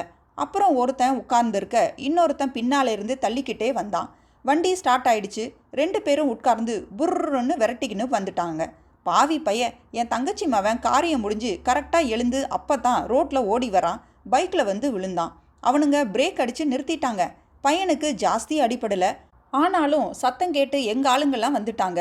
பைக்கில் வந்த 2 பேரும் கொஞ்சம் கூட எதிர்த்து பேசலை. காலில் விழாத குறையா மன்னிப்பு கேட்டானுங்க. எத்தனை வேணா பணம் தரோன்னு சொன்னாங்க. பையனுக்கு காயம் இல்லைன்னாலும் வர பணத்தை விடுவானேன்னு வாங்கிக்கிட்டேன். எவ்வளவு கொடுத்தாங்க? கத்த கத்தையா பணம் இருந்தது. வண்டி ஓட்டியவன் பாக்கெட்டில் 400 ரூபா கொடுத்தான். அந்த பணம் இருக்கிறதா? வீரமணி இந்திய தேவனை சந்தேகத்தோடு பார்த்தான். ஆஸ்பத்திரி செலவுக்காக வாங்கினதுங்க, செலவாயிடுச்சு. இதோ பார், உன்னிடமிருந்து பணத்தை பிடுங்கி போவதற்காக நான் வரவில்லை. ஆனால் கள்ள நோட்டுடன் 2 பேர் தப்பித்திருக்கிறார்கள். அந்த நோட்டு கள்ள நோட்டாக இருந்தாலும் மாற்றும் இடத்தில் நீ போலீஸில் மாட்டிக்கொள்வாய். இப்போது என்னிடம் கொடுத்தால் அதற்கு பதில் நல்ல நோட்டு தருவேன். ஏமாத்த மாட்டீங்களே ஐயா? ஏழைங்க. சீச்சி, செலவானது போக 150 ரூபாய் இருக்குங்க, கொண்டாரே. 3 50 ரூபாய் நோட்டுகள். இந்திய தேவன் கைக்குட்டை நீட்டி பிச்சை போல பெற்றுக்கொண்டார். பால்ராஜ் அவரிடமிருந்து 150 ரூபாய் எடுத்து கொடுத்தார். ஜீப்பில் திரும்பும்போது இந்திய தேவனின் முகத்தில் சந்தோஷம் இருந்தது. வண்டியை ரிப்பேர் பண்ணி கொண்டிருந்ததால் அவன் கையில் கிரீஸ் பட்டிருக்கிறது. 3 நோட்டையும் எண்ணி கொடுத்ததில் விரல் ரேகை தெளிவாக பதிந்திருக்கிறது. லேபிற்கு அனுப்பினால் நல்ல ரிசல்ட் கிடைக்குமென்று தோன்றுகிறது. ரிசல்ட் தெரிந்தவுடன் எனக்கு தகவல் கொடுங்கள் இந்திய தேவன் என்றார் பால்ராஜ். அத்தியாயம் 11. திரு சுந்தரவடிவேல் வைர வியாபாரி. எழுத்துக்கள் அழுத்தமாய் பெரிதாய் இருந்தன. சுந்தரவடிவேல் காப்பி கோப்பையின் அருகே இருந்த அந்த கடித உரையை பார்த்தார். தொண்டை குழியில் காற்று அடைத்தது. யார் வாங்கியது இதை? டிரைவர் கட்டிய கைகளுடன் முன்னே வந்தான். ஐயா, காலையில் காரை துடைத்து வைத்துவிட்டு நான் குளிக்கப் போனேன். திரும்பி வந்து பார்த்தபோது விண்ட்ஷீல்டில் வைப்பருக்கு கீழே இது செருகப்பட்டு இருந்தது. கவரின் மேல் உங்கள் பெயர் இருந்ததால் டீப்பாயில் கொண்டு வந்து வைத்தேன். காரில் இந்த கடிதம் எப்படி வந்தது? தெரியாது ஐயா. வாட்ச்மேனும் 10 நிமிஷம் இல்லாதிருந்தான். சரி, நீ போ. டிரைவர் அவர் முகத்தில் முதல் முறையாக தெரிந்த அச்சக்கோடுகளை கவனித்துவிட்டு விலகினான். சுந்தரவடிவேலின் இதயத்தில் புயல் வீசியது. ராஸ்கல், அதே கையெழுத்து. ரவி என்று குரல் கொடுத்தார். சட்டையை இன் செய்தபடியே படிகளில் இறங்கி வந்த ரவிசங்கர் அப்பாவின் முகத்து உணர்ச்சிகளை அங்கிருந்தே கவனித்தான். எனிதிங் ராங் என்றான். இங்கே வா, இதை பார். ரவிசங்கர் அந்த கடித உரையை பார்த்தான். இது எப்பொழுதப்பா வந்தது என்றான் குரலில் வியப்புடன். எவனோ வீட்டிற்குள் புகுந்து காரில் வைத்துவிட்டு போயிருக்கிறான். நீங்கள் தொடாதீர்கள் அப்பா, இன்ஸ்பெக்டரை கூப்பிடுவோம். டிரைவர் ஏற்கனவே தொட்டு கொண்டு வந்திருக்கிறான். அது பரவாயில்லை, இன்ஸ்பெக்டர் வரட்டும். இன்ஸ்பெக்டர் பால்ராஜ் சிகரெட்டை சிமெண்ட் பாதையில் போட்டு பூத்ஸ் காலால் அழித்துவிட்டு மிடுக்காக உள்ளே நுழைந்தார். Good morning. அந்த வீட்டின் பிரம்மாண்டத்தை பார்த்தபோது சுந்தரவடிவேலின் பணத்தின் பலம் தெரிந்தது. சோஃபாவில் உட்கார்ந்தார். இந்த கடிதம் இன்று காலை என் காரில் வைப்பருக்கு பின்னால் யாராலோ வைக்கப்பட்டிருக்கிறது இன்ஸ்பெக்டர். கடிதம் பார்த்தபோதே சற்று உப்பலாய் தெரிந்தது. உரைக்குள் என்ன இருக்கும் என்பது கூட பால்ராஜிற்கு புரிந்துவிட்ட மாதிரி இருந்தது. கைக்குட்டையால் கடிதத்தை பிடித்து முனையை கத்தரித்து எடுத்தார், கவிழ்த்தார். ரோஜாப்பூ முந்தின முறையை விட இன்னும் புதிதாக இருந்தது. ஒரு இதழில் பனித்துளியின் ஈரம் கூட இருந்தது. வெரி ஃப்ரெஷ் என்றார் பால்ராஜ். உரைக்குள்ளிருந்த காகிதத்தை வெளியே எடுத்தார், பிரித்தார். சுந்தரவடிவேலிடம் நீட்டினார். நீங்களே படியுங்கள். ஏனென்றால் கடிதத்தில் ஏதாவது ரொம்ப பர்சனலாக இருந்தால் அப்புறம் உங்களுக்கு வருத்தமாக இருக்கலாம். சுந்தரவடிவேல் விரல் படாமல் இன்னொரு காகிதத்தில் அந்த தாளை பற்றி படிக்க ஆரம்பித்தார். மகாராஜா ராஜஸ்ரீ சுந்தரவடிவேலுக்கு சாமானியன் எழுதுவது. உன் மகன் உயிர் குறித்து உனக்கு எந்த கவலையோ அக்கறையோ இல்லை என்பதை நான் கவனித்துக் கொண்டிருக்கிறேன். தினமும் பேப்பரில் தேடுகிறேன். நான் கேட்ட அறிவிப்பு வரவில்லையே. என்னுடைய அடுத்த குறி நீ. உனக்கு உன் உயிராவது முக்கியமா இல்லையா? முக்கியமென்றால் மே 24ஆம் தேதிக்குள் உனக்கென்று 1,00,000 ரூபாயை மட்டும் வைத்துக்கொண்டு மிச்ச சொத்து எல்லாவற்றையும் அனாதை விடுதிகளுக்கு எழுதி வைத்துவிடு. ஞாபகம் இருக்கட்டும், ஒரே 1,00,000. அதற்கு மேல் உன் வசம் காசிருந்தால் மே 26ஆம் தேதி உன் உயிர் உனக்கு சொந்தமில்லாதது ஆகிவிடும். இருதயம் இல்லாதவன். என்ன இது? யார் இவன்? மகா கீர்க்கனாய் இருப்பான் போலிருக்கிறதே. சுந்தரவடிவேலின் குரல் நடுங்கியது. இவனை கண்டுபிடிக்க இன்னும் எத்தனை நாள் எடுத்துக்கொள்ளப் போகிறீர்கள் இன்ஸ்பெக்டர்? எனக்கு உங்கள் உதவி இல்லாமல் குற்றவாளியை கண்டுபிடிப்பது கஷ்டம் மிஸ்டர் சுந்தரவடிவேல். என்ன செய்ய வேண்டும்? நான் கண்டுபிடித்து கைகளை கட்டி போட்டு உங்களிடம் கொண்டு வந்து நிறுத்த வேண்டுமா? கோபப்படுவதில் அர்த்தமில்லை சார். சிட்டியில் இருக்கும் அத்தனை பேருடைய தமிழ் கையெழுத்தையும் வாங்கி வந்து செக் பண்ண முடியுமா எங்களால்? உங்களுக்கு எதிரிகள் யார் யார்? எதற்காக இதை போன்ற கடிதம் எழுத வேண்டும்? இந்த ரோஜா பூவிற்கு அர்த்தம் என்ன? எதுவும் எனக்கு தெரியவில்லை. எதிரிகள் என்று யாரையும் குறிப்பிட்டு சொல்ல முடியவில்லை இன்ஸ்பெக்டர். ஆனால் சுந்தரவடிவேல் சற்று தயங்கினார். எதையும் மறைக்காதீர்கள். உண்மையை சொன்னால்தான் எங்களுக்கு உதவியாய் இருக்கும். சொல்லுங்கள் அப்பா என்றான் ரவிசங்கர் அவரை உன்னிப்பாக பார்த்து. ரவி, நீ என்னை மிஸ்டேக் பண்ணக்கூடாது. ஏனப்பா? நீ அந்த பெண் மீராவை கல்யாணம் செய்து கொள்ள ஆசைப்பட்டது எனக்கு பிடிக்கவில்லை. மனசில்லாமல் தான் சம்மதம் சொன்னேன். இது அந்த பெண்ணிற்கு புரிந்திருக்கலாம். யார்? மீராவிற்கா? ஆமாம், அவள் அதை யாரிடமாவது சொல்லியிருக்கலாம். மீராவிற்கு வேண்டியவர்கள் யாரோ அவள் செத்துப்போனதும் என்மேல் அனாவசியமாக கோபப்பட்டிருக்கலாம். பணம் இருக்கிறவனுக்கெல்லாம் திமிர் இருக்கும் என்ற ஐடியாவோடு என்னை ஏழையாக்க வேண்டும் என்று நினைத்திருக்கலாம். உனக்கு நான் வேறொரு பெண்ணை கல்யாணம் செய்து வைத்து விடுவேன் என்ற ஆத்திரத்தில் நீ என் மகனில்லை என்று நான் பப்ளிக்காக சொல்ல வேண்டும் என்று மிரட்டியிருக்கலாம். மீராவையும் அவள் அம்மாவையும் விட்டால் அவர்களுக்கு வேறு யாரும் இருந்ததாக எனக்கு தெரியவில்லையப்பா. உனக்கும் எனக்கும் தெரியாமல் இருக்கலாம், போலீஸ் கண்டுபிடித்து விடும். சுந்தரவடிவேல் இன்ஸ்பெக்டரை பார்த்து கொண்டே பேசினார். முகமும் கழுத்தும் பின் முதுகும் நிறைய வியர்த்திருந்தது. உங்கள் அப்பா சொல்வதில் அர்த்தம் இருக்கிறது ரவிசங்கர் என்றார் பால்ராஜ். கிட்டத்தட்ட என்னுடைய ஐடியா எப்படி ஓடிக்கொண்டிருந்ததோ அதே லைனில்தான் அவரும் யோசித்திருக்கிறார். நான் உங்களிடம் கொஞ்சம் தனியாக பேச வேண்டும். நான் கிளினிக்கிற்கு கிளம்பிக் கொண்டிருக்கிறேன். காரில் போய்கொண்டே பேசுவோமா இன்ஸ்பெக்டர்? அத்தியாயம் 12. விரையும் வாகனங்கள், குறுக்கில் வரும் மந்தமான ஆட்டோக்கள், சைக்கிளிஸ்டுகள், சில சமயம் பாதசாரிகள். கார் சீரான வேகத்தில் சென்று கொண்டிருந்தது. ரவிசங்கர் டேஷ்போர்டிலிருந்து ஒரு வெள்ளை கவரை எடுத்தான். பால்ராஜிடம் இடது கையால் நீட்டினான். நேற்றைக்கு வந்தது. அதே போன்ற எல்லை கட்டம், உங்கள் பார்வைக்கு மட்டும் என்ற வாசகங்கள். சற்று கசங்கிய ரோஜா. நண்பா, உன் நாட்கள் குறைகின்றன. மரணம் உன்னை தழுவும் பொழுது அதன் வழி உனக்கு புரியும். அதுவரை இன்னொரு ஏழை பெண்ணை ஏமாற்றாமல் இரு, போதும். இருதயம் இல்லாதவன். இதை ஏன் நீங்கள் எனக்கு முன்பே சொல்லவில்லை? அப்பாவிடம் சொல்வீர்கள், அப்பா பயப்படுவார் என்று. ஸ்டீரிங்கை வளைத்து ஒரு ஸ்கூட்டரை தவிர்த்துவிட்டு நிமிர்ந்தான். தவிர இந்த கடிதங்களை பார்க்கும்போது எனக்கு சீரியஸாய் தோன்றுவதே இல்லை. யாரோ விளையாடுகிறார்கள். இல்லை ரவி, இன்னொரு ஏழை பெண்ணை ஏமாற்றாதீர்கள் என்ற வரி என்ன சொல்கிறது? மீரா இறந்ததற்கு உங்களை நேரடியாக சம்பந்தப்படுத்தாவிட்டாலும் மீராவின் மரணத்தால் மிகவும் பாதிக்கப்பட்ட ஒருத்தரின் வார்த்தைகளாகவே எனக்கு தோன்றுகிறது. இதைத்தான் தனியாக பேச வேண்டும் என்றீர்களா? மீராவின் கொலைக்கு அப்புறம் கொலைக்காரர்களை கண்டுபிடிக்க ஒரு புறம் தீவிரமான முயற்சிகள் நடந்து கொண்டிருக்கின்றன. அவளுடைய டைரிகள், கடிதங்கள் எல்லாவற்றிலும் மறுபடியும் உங்களை பற்றித்தான் வருகிறது. அதை தாண்டி எங்களால் மீராவை பற்றி எதையும் கணிக்க முடியவில்லை. அதனால் மீராவை பற்றி விசாரிக்க இப்போது யாரும் இல்லை உங்களை தவிர. மீராவிற்கு நெருக்கமாக இருந்தவர்கள், மீராவின் மீது நிறைய அன்பும் பாசமும் வைத்திருந்தவர்கள், அவள் மரணத்திற்கு பிறகு மனம் முடிந்து போயிருக்கக்கூடியவர்கள் யார் யார் என்று ஒரு லிஸ்ட் முதலில் தயார் செய்ய வேண்டும். எனக்கு தெரிந்து நான் தான். உங்களிடம் மீரா சொல்லியிருக்கலாம். வேறு யாரை பற்றியாவது? இறந்து போனவளின் வாழ்க்கையை கிளறி பார்ப்பது அநாகரிகம். இப்போது அவசியம் ரவி. மீராவின் கொலைக்காரர்களை முதலில் கண்டுபிடியுங்கள். அவர்களை கோர்ட்டுக்கு கொண்டு போகும் முன் நான் சந்திக்க வேண்டும். சந்தித்து, ஏண்டா பாவிகளா, எந்த பாவமும் செய்யாத அந்த பெண்ணை எப்படிடா ஈவிரக்கமில்லாமல் வெட்டி சாய்க்க முடிந்தது உங்களால் என்று கேட்க வேண்டும். கொலைக்காரர்களை பற்றி ஆரம்ப தகவல்கள் சேகரித்து விட்டோம் ரவி. கிரீச் என்று பிரேக் அடித்து கார் இடதுபுறம் ஒதுங்கி நின்றது. ரவிசங்கர் துடிக்கும் முகதாசைகளோடு இன்ஸ்பெக்டரை பார்த்தான். யார் அவர்கள்? மொத்தம் 2 பேர். மோட்டார் சைக்கிளில் வந்து போயிருக்கிறார்கள். ஒருத்தனுடைய கைரேகை கிடைத்துவிட்டது. லேபில் கொடுத்திருக்கிறோம். கண்டுபிடித்ததும் எனக்கு சொல்வீர்களா? ஆச்சரியமாக இருக்கிறது உங்கள் ஆசை. நான் கேட்கும் தகவல்களை தரமாட்டீர்கள். அநாகரிகம் என்பீர்கள். ஆனால் நீங்கள் கேட்பதை மட்டும் நான் தர வேண்டுமா? இன்ஸ்பெக்டர், நாம் ஒரு அண்டர்ஸ்டாண்டிற்கு வருவோம். மீராவின் இன்னொரு பகுதியை பற்றி நான் சொல்கிறேன். கொலைக்காரர்களை எனக்கு கண்டுபிடித்ததும் சொல்வீர்களா? அக்ரீட். காரை கிளப்பினான் ரவிசங்கர். டிரைவ்-இன் ஹோட்டல், திறந்தவெளி ரெஸ்டாரண்ட். மரங்களின் கிளைகளில் காகங்கள் பசியுடன் காத்திருந்தன. வியர்த்த சர்வர்கள் தயிர் வடையும் காஃபியுமாக ட்ரேக்களில் சுமந்து பறந்தார்கள். மீராவின் காலேஜில் ஒரு மாணவன் பெயர் இருதயராஜ். ரவிசங்கர் ஒரு முக்கியமான ரகசியத்தை இதழ் விரிக்கும் பாவனையுடன் மெலிந்த குரலில் பேசினான். இருதயராஜ் என்ற பெயரை கேட்டவுடன் இன்ஸ்பெக்டர் பால்ராஜின் முகத்தில் சிறு மாறுதல். கடிதங்களை எழுப்பியவனின் பெயர் இருதயம் இல்லாதவன் என்று குறிப்பிட்டு இருந்ததை அவர் மனம் முடிச்சு போட்டது. மீராவை விட 1 வருடம் சீனியர். அவனுக்கு முதல் பார்வையிலேயே மீராவை பிடித்து போய்விட்டதாம். கடிதம் எழுதிவிட்டான். அன்பே, நீதான் என் உயிர். நீ இல்லாமல் வாழ்க்கை எனக்கு சூன்யமாகிவிடும். எக்ஸ்ட்ரா. மீரா திகைத்து போய்விட்டாள். அந்த பையன் மிக நல்லவன், சாதுவானவன், யாருடைய வம்பிற்கும் போகாதவன், கண்ணியமானவன், புத்திசாலி என்றெல்லாம் பெயர் வாங்கியவன். அவன் போய் லவ் லெட்டர் எழுதிவிட்டானே என்று அவளுக்கு ஆச்சரியம். அவனை கடிதம் தரப்பட்ட நாள் மாலையில் தனியாக காலேஜ் கிரவுண்டில் சந்தித்திருக்கிறாள். நீங்கள் என்னை ஆசைப்பட்டதெல்லாம் சரி, ஆனால் நான் ஏற்கனவே ஒருத்தரை காதலிக்கிறேன்.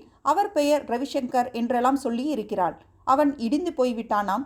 என் காதலை மட்டும் நிராகரித்து விடாதே மீரா என்று கண்களில் கண்ணீரோடு கெஞ்சியிருக்கிறான். நீ வேண்டுமானால் 3-4 நாள் எடுத்துக்கொள், நன்றாக யோசி. ஆனால் கடைசியில் என்னிடம் வந்து ஐ லவ் யூ என்று சொல்லிவிடு என்று புலம்பியிருக்கிறான். ஒரு கடிதத்தோடு முடியவில்லை, அப்புறமும் 2-3 கடிதங்கள் எழுதியிருக்கிறான். அவனை நான் குறை சொல்ல மாட்டேன். மீராவின் அழகு அப்படி. யாராக இருந்தாலும் சொக்குப்பொடி போட்டுவிடும். மீரா பிடிவாதமாக என்னைத்தான் காதலிக்கிறாள் என்பதை அவனுக்கு உறுதியாக எடுத்து சொன்னதும் அவன் விரக்தியோடு சிரித்தானாம். நீ இல்லை என்று ஆனபின் எனக்கு படிப்பதற்கு காலேஜ் எதற்கு? நீ எங்கிருந்தாலும் வாழ்க என்று சொல்லிவிட்டு போனவன்தான் அப்புறம் காலேஜிற்கே வரவில்லை. அவ்வளவு வெறியா? எனக்கு கூட ஒரு கடிதம் எழுதினான், அதிர்ஷ்டக்காரனுக்கு 1000 வாழ்த்துக்கள் என்று. அவனுடைய கையெழுத்து ஞாபகம் இருக்கிறதா ரவி? இல்லை சார். அந்த கடிதம் இருக்கிறதா? மீராவிற்கு அவன் எழுதிய கடிதங்கள் கூட என்னிடம்தான் இருக்கிறது. அவற்றை நான் பார்க்க வேண்டும். ஈவினிங் தரவா? இப்பொழுதே கிடைத்தால் பரவாயில்லை. கிளினிக்கிற்கு டைம் ஆகிவிட்டதே என்று பார்த்தேன். பரவாயில்லை, உங்களுக்கு உதவியாயிருக்கும் என்றால் அந்த கடிதங்களை உங்களுக்கு முதலில் தருகிறேன். காரை திருப்பி வீட்டை நோக்கி செலுத்தினான் ரவிசங்கர். ரவிசங்கர் மேஜை இழுப்பறையிலிருந்து ஒரு ஃபைலை எடுத்தான். அதில் கசங்காமல் இருந்த பல்வேறு கடிதங்களை ஒவ்வொன்றாக நகர்த்தினான். சில தாள்களை மட்டும் அப்படியே உருவினான். இன்ஸ்பெக்டரிடம் நீட்டினான். பால்ராஜின் முகம் 100 வாட்ஸ் பல்பு போல பிரகாசித்தது. கையெழுத்து அப்படியே அச்சாக இருக்கிறது ரவி. ஆமாம். ரவிசங்கர் அவர் தோளுக்கு மேலிருந்து பார்த்தான். குரலில் வியப்பு இருந்தது. மிரட்டல் கடிதங்களை எழுதியிருப்பவன் அந்த இருதயராஜ்தான். அவன் எதற்காக என்னை கொல்ல வேண்டும் இன்ஸ்பெக்டர்? Simple logic. அவன் மீராவின் வாழ்க்கையிலிருந்து ஒதுங்கி இருந்தாலும் தொலைவிலிருந்து அவள் வாழ்க்கையை கவனித்து கொண்டிருக்கிறான். அவளை நீங்கள் கல்யாணம் செய்து கொள்ள உங்கள் அப்பா சம்மதித்த போது சந்தோஷப்பட்டிருப்பான். அவள் செத்து போனதும் உங்கள் இருவரையும் தான் சந்தேகப்பட்டிருப்பான். பணம் இருந்த திமிர் என்று பணத்தை இழக்க சொல்லி பிளாக்மெயில் செய்கிறான். உங்கள் அப்பா கிட்டத்தட்ட இதை யூகம் பண்ணிவிட்டார். அவனை கண்டுபிடித்தால் என்ன செய்வீர்கள் இன்ஸ்பெக்டர்? ஏன்? அடிக்காதீர்கள், அரெஸ்ட் பண்ணாதீர்கள். மீராவின் பேரில் அவன் ஆசை வைத்ததும் மதிப்பு வைத்ததும் தப்பில்லை. ப்ளீஸ் அவனை அடித்து உதைத்து துன்புறுத்தாதீர்கள். சரி என்று புன்னகைத்தார் Balraj. Thanks for the help. ரோஜா பூவிற்கு கூட எனக்கு இப்போது அர்த்தம் புரிகிறது. நம் அக்ரிமெண்ட்டை மறந்து விடாதீர்கள் இன்ஸ்பெக்டர். நெவர் என்று கை குலுக்கினார் பால்ராஜ். அத்தியாயம் 13. கடற்கரை சாலையில் இருந்தது அந்த கல்லூரி. காம்பவுண்ட் சுவரில் கல்லூரி எலெக்ஷனுக்காக மாணவர்கள் பெயிண்ட் நிறங்களில் நின்றார்கள். தந்தி கம்பத்தில் உட்கார்ந்திருக்கும் குருவிகளைப் போல சுவர் மீது வரிசையாக உட்கார்ந்திருக்கும் மாணவ மாணவிகள். ஒரு தைரியமானவன் சக மாணவியின் முகத்து பருவை தொட்டு ஏதோ பாடம் நடத்தி கொண்டிருக்க அத்தனை பேரும் சேர்ந்து சிரித்தது பால்ராஜை கவர்ந்தது. கல்லூரியில் நுழைவதற்காகவே யூனிஃபார்மை களைந்துவிட்டு மஃப்டியில் வந்திருந்தார். இருந்த போதிலும் கழுத்துக்கு மேல் சற்று தூரம் பின்மண்டை தெரியும் கிராப்பும் அவருடைய மிடுக்கான நடையும் பியூன்களை விரைக்க வைத்தது. பிரின்ஸ்பால் உடனே சந்தித்தார். இருதயராஜ்? எஸ். எம்காம் முதல் வருடம் படித்து கொண்டிருந்தான். நல்ல பையன். திடீரென்று ஒரு நாள் காணாமல் போய்விட்டான். காலேஜ் வரவே இல்லை. அவனுடைய ஹாஸ்டல் ரூமை கூட அவன் காலி செய்யவில்லை. அவனுடைய பேரண்ட்ஸிற்கு கிராமத்திற்கு கடிதம் எழுதி போட்டோம். அலறி அடித்து கொண்டு வந்தார்கள். ஆனால் அவர்களுக்கு ஒரு கடிதம் போயிருந்தது அவனிடமிருந்து. எனக்கு வாழ்வில் பிடிப்பில்லை. சின்ன சின்ன சந்தோஷங்களுக்காக வாழ்க்கையை திசை திருப்பிக் கொள்ள எனக்கு இஷ்டமில்லை. வாழ்க்கையின் மாபெரும் சந்தோஷம் மன அமைதிதான். அதை தேடி இமயசாரலுக்கு போகிறேன். என்னை தேட வேண்டாம். போலீஸில் கூட சொன்னோம். ஆனால் ஓடி போகிறவனை பற்றி அவர்கள்தான் என்ன செய்வார்கள்? அவன் இமயத்திற்கு போகவில்லை என்று நினைக்கிறேன் நான் என்றார் பால்ராஜ். இங்கேயே எங்கேயோ தான் சுற்றி கொண்டிருக்கிறான். அவன் இருக்கும் இடத்தை கண்டுபிடிக்க வேண்டிய அவசர சூழ்நிலை. அவனுடைய நண்பர்கள் யாரையாவது சந்திக்க முடியுமா? You meet Ramachandran. ராமச்சந்திரன் புருவங்களுக்கு நடுவில் குங்கும போட்டு வைத்திருந்தான். திருநீற்று பட்டை வியர்வையில் புகை போல தெரிந்தது. கண்களில் தைரியமின்மை, சட்டை காலரில் வியர்வை அழுக்கு. நகங்களை கடித்து கொண்டே பதில் சொன்னான். எங்களை விட்டு போன பிறகு ஒரே ஒரு தடவைதான் சார் அவனிடமிருந்து கடிதம் வந்தது. எங்கே எந்த கடிதம்? படித்தவுடன் எரித்து விடும்படி எழுதியிருந்தான். எரித்துவிட்டேன். கடிதத்தில் என்ன எழுதியிருந்தான்? வார்த்தைக்கு வார்த்தை ஞாபகமில்லை. ஆனால் தீக்குச்சி போன்றதுதான் வாழ்க்கை. பற்றியவுடன் அணைந்து போவதில் அர்த்தம் என்ன? குறைந்தது ஒரு மெழுகுவர்த்தியையாவது ஏற்றிவிட்டுத்தான் நான் மறிப்பேன் என்கிற மாதிரி ஏதோ எழுதியிருந்தான். எத்தனை நாளைக்கு முன்னால் இந்த லெட்டர் வந்தது? 4-5 வாரம் இருக்கும். எங்கே இருந்து வந்தது? பெங்களூரோ மங்களூரோ லூர் என்ற எழுத்துக்கள் மட்டும்தான் போஸ்ட் ஆஃபீஸ் ரப்பர் ஸ்டாம்பில் தெரிந்தன. வேறு யாருக்காவது கடிதம் எழுதுவானா? எனக்கு தெரிந்து இல்லை சார். அவனிடமிருந்து கடிதம் வந்தால் உடனே என்னை கான்டாக்ட் பண்ண வேண்டும். இந்தா என் ஃபோன் நம்பர். சரி சார். இருதயராஜ் ஏதாவது வம்பில் மாட்டிக்கொண்டிருக்கிறானா சார்? பால்ராஜ் அவன் கேள்விகளுக்கு பதில் சொல்லவில்லை. இருதயராஜ் டைரி எழுதும் பழக்கம் உண்டா? எனக்கு தெரிந்து இல்லை சார். அவனுடைய பொருட்களை எல்லாம் விட்டுவிட்டு போய்விட்டான் என்று பிரின்ஸ்பால் சொன்னாரே, அதையெல்லாம் அவனுடைய பேரண்ட்ஸ் கலெக்ட் பண்ணி கொண்டு போய்விட்டார்கள் சார். பால்ராஜ் மறுபடியும் பிரின்ஸ்பாலின் ரூமிற்கு நடந்தார். அவரிடம் கேட்டு இருதயராஜின் போட்டோ ஒன்றை வாங்கி கொண்டார். ஸ்டேஷனுக்கு திரும்பியதும் ரவிசங்கருக்கு ஃபோன் செய்தார். நேரம் கிடைக்கும் பொழுது இங்கே வந்துவிட்டு போக முடியுமா? என்னிடம் இருதயராஜின் போட்டோ இருக்கிறது. அவனை நீங்கள் சந்தித்த ஞாபகம் இருக்கிறதா என்று சொல்ல வேண்டும். வருகிறேன் என்றான் ரவிசங்கர். அத்தியாயம் 14. இன்ஸ்பெக்டர் பால்ராஜ் கோஃபியை ரவிசங்கரின் புறம் நகர்த்தினார். உங்கள் வீட்டில் நீங்கள் எனக்கு கொடுத்ததைப் போல எல்லாம் எதிர்பார்க்காதீர்கள். இது பக்கத்து கடை நாயர் போட்ட காஃபி. ரவிசங்கர் புன்னகையுடன் காஃபியை எடுத்துக்கொண்டான். பால்ராஜ் அந்த போட்டோவை அவனிடம் தள்ளினார். இதில் இருக்கும் பையனை பார்த்திருக்கிறீர்களா? போட்டோவை ஸ்கேன் செய்வது போல் பார்த்தான் ரவிசங்கர். இவனை நான் நேரில் பார்த்ததில்லை. காரில் ஒருமுறை போகும்போது மீரா எனக்கு இவனை காட்டியிருக்கிறாள். காரை நிறுத்தி கிட்டத்தில் அநாகரிகமாக பார்க்காமல் போகிற போக்கில் பஸ் ஸ்டாண்டில் நின்று இருந்தவனை பார்த்தேன். ஆனால் இந்த போட்டோவை பார்த்த பிறகு கூடவா இன்ஸ்பெக்டர் உங்களுக்கு புரியவில்லை? இந்த பையனா மிரட்டல் கடிதமெல்லாம் எழுதுவான்? அப்படியே எழுதினாலும் கொலை செய்கிற அளவிற்கெல்லாம் இவனுக்கு மனசு இறுகி இருக்கும் என்று நம்புவீர்களா? He look so innocent. எந்த முகத்திற்கு பின்னால் எந்த கொலைகாரன் இருப்பான் என்று யாராலும் சொல்ல முடியாது ரவிசங்கர். எக்ஸ்கியூஸ் மீ என்று கூப்பிட்ட ஃபோனை எடுத்தார். பால்ராஜ் ஹியர். அப்படியா? Very good very good. நான் இப்பொழுதே கிளம்பி வருகிறேன் என்று ரிசீவரை வைத்தார். செண்பக தோட்டத்தில் 350 ரூபாய்களை கைப்பற்றி இருக்கிறோம் என்று சொன்னேனே. லேபிற்கு அனுப்பியதில் அதில் இருந்த ஒரு செட் கைரேகைகளை அடையாளம் கண்டுபிடித்து விட்டார்களாம். ரியலி? ரவிசங்கருக்கு கண்களுக்கு கீழே துடித்தது. உங்களுடன் நான் வரலாமா சார்? நமக்குள் அக்ரிமெண்ட் வேறு இருக்கிறதில்லை. பால்ராஜ் சிரித்தார். Come on let's go. Inspector Indiyadevan ரவிசங்கரை சற்றே சந்தேகத்தோடு பார்த்தார். என்ன பார்க்கிறீர்கள்? பால்ராஜ் அறிமுகம் செய்து வைத்தார். கொலைகாரன் யார் என்று தெரிந்து கொள்வதில் இவருக்கு எக்கச்சக்க ஆர்வம். புரிகிறது. செத்துப்போனது லவர் ஆயிற்றே என்றார் இந்தியதேவன். கைரேகைகளை ஒப்பிட்டு பார்த்ததில் அவனுடைய ரெக்கார்ட்ஸ் ஏற்கனவே போலீஸில் இருப்பது தெரிய வந்தது. கூலி கொலைகாரன். அப்படியென்றால் என்றான் ரவிசங்கர். 10,000 ரூபாயை அவனிடம் கொடுத்து உங்கள் போட்டோ ஒன்றை கொடுத்து இந்த ஆளுடைய தலை வேண்டும் என்று சொன்னால் போதும். தலையை மட்டும் கொண்டு வந்து விடுவான். ஏற்கனவே 3 மர்டர் கேஸுகளில் அவனை தேடிக்கொண்டிருக்கிறோம். இந்தியதேவன் ஃபைலை பால்ராஜின் புறம் நகர்த்தினார். திறந்தவுடன் 6 ஆங்கிள்களில் ஒரு இளைஞனுடைய போட்டோ இருந்தது. 4 வருடத்திற்கு முன்னால் எடுக்கப்பட்ட போட்டோ. அப்புறம் முகத்தில் என்னென்ன மாற்றம் செய்து கொண்டானோ. ரவிசங்கரும் ஃபைலில் இருந்த விவரங்களை படித்தான். பெயர் பத்மராஜன், வயது 24, உயரம் 5 அடி 6 அங்குலம், எடை 72 கிலோ, நிறம் மிக கருப்பு, தலைமுடி கருப்பு சுருள்முடி. முக்கிய அடையாளம் வாயின் இடது ஓரத்திலிருந்து காது வரை கத்தியால் வெட்டப்பட்ட தழும்பு. வழக்கமான ஆயுதம் கசாப்பு கத்தி. இவன்தான் அன்றைக்கு மீராவின் வீட்டிற்கு போயிருந்தான் என்பதற்கு ஆதாரம் என்றான் ரவிசங்கர். வீரமணி, செண்பக தோட்டத்து குடிசை பகுதியில் இருப்பவன். அவனை அழைத்து இந்த போட்டோவை காண்பித்தாயிற்று. இவன்தான் அன்றைக்கு மோட்டார் சைக்கிளில் வந்தவன் என்று சொல்லிவிட்டான். ஃபைலில் இருக்கும் மற்ற போட்டோக்களை எல்லாம் புரட்டி பார்த்து அவனுடன் வந்தவன் யார் என்றும் அடையாளம் கண்டுபிடித்து விட்டோம். என்ன இந்தியதேவன், செம அமர்க்கலமான ஸ்பீட். அதெல்லாம் ஒன்றுமில்லை பால்ராஜ். வழக்கமாய் பத்மராஜனுடன் கூட்டு சேர்பவன் யார் என்று நமக்கு தெரியும். வெங்கடபதி. அவனுடைய போட்டோவை காட்டினேன். ஆமாம் இவன்தான் என்று வீரமணி குதித்தே விட்டான். இப்போது பத்மராஜன் எங்கே இருக்கிறான்? ஹோட்டல் சோலாவில் ரூம் நம்பர் 417. ஏன் சார் வெறுப்பேற்றுகிறீர்கள்? அவன் எங்கே இருக்கிறான் என்று தெரிந்தால் இத்தனை நேரம் அரெஸ்ட் பண்ணி சென்ட்ரல் ஜெயிலில் தூக்கி போட்டிருக்க மாட்டோமா? சாரி என்றான் ரவிசங்கர். எனக்கு ஒரே துடிப்பாக இருக்கிறது. அவனை பிடித்து மூஞ்சியிலே குத்த வேண்டும் போல் ஒரு ஆவேசம். காம் டவுன் என்று பால்ராஜ் அவன் தோள்களை தட்டி கொடுத்தார். பத்மராஜனை கண்டுபிடிக்கும் வேளையில் இந்தியதேவன் ஈடுபட போகிறார். இருதயராஜை கண்டுபிடிக்கும் பிழைப்பில் நான் இறங்கப் போகிறேன். யார் கிடைத்தாலும் அவர்களை நான் முதலில் பார்க்க விரும்புகிறேன் இன்ஸ்பெக்டர். அத்தியாயம் 15. சுந்தர வடிவேலிற்கு திடுக்கென்று முழிப்பு வந்தது. முழிப்பு வந்ததுமே உடம்பில் ஒரு பதற்றம் வந்தது. கட்டிலில்தான் அவர் படுத்திருந்தார். ஆனால் நிற்பது போன்ற உணர்வு ஏன்? இரவு விளக்கை அவர் எப்போது போட்டுக்கொண்டு படுப்பது வழக்கம். ஆனால் இப்போது விளக்கு எதுவும் எரியவில்லை என்பதால் சூழ்நிலையை புரிந்து கொள்ளவே சற்று நேரம் பிடித்தது. கட்டிலில் இருந்து நழுவாமல் அவருடைய கைகளும் கால்களும் கட்டிலோடு கட்டப்பட்டிருந்தன.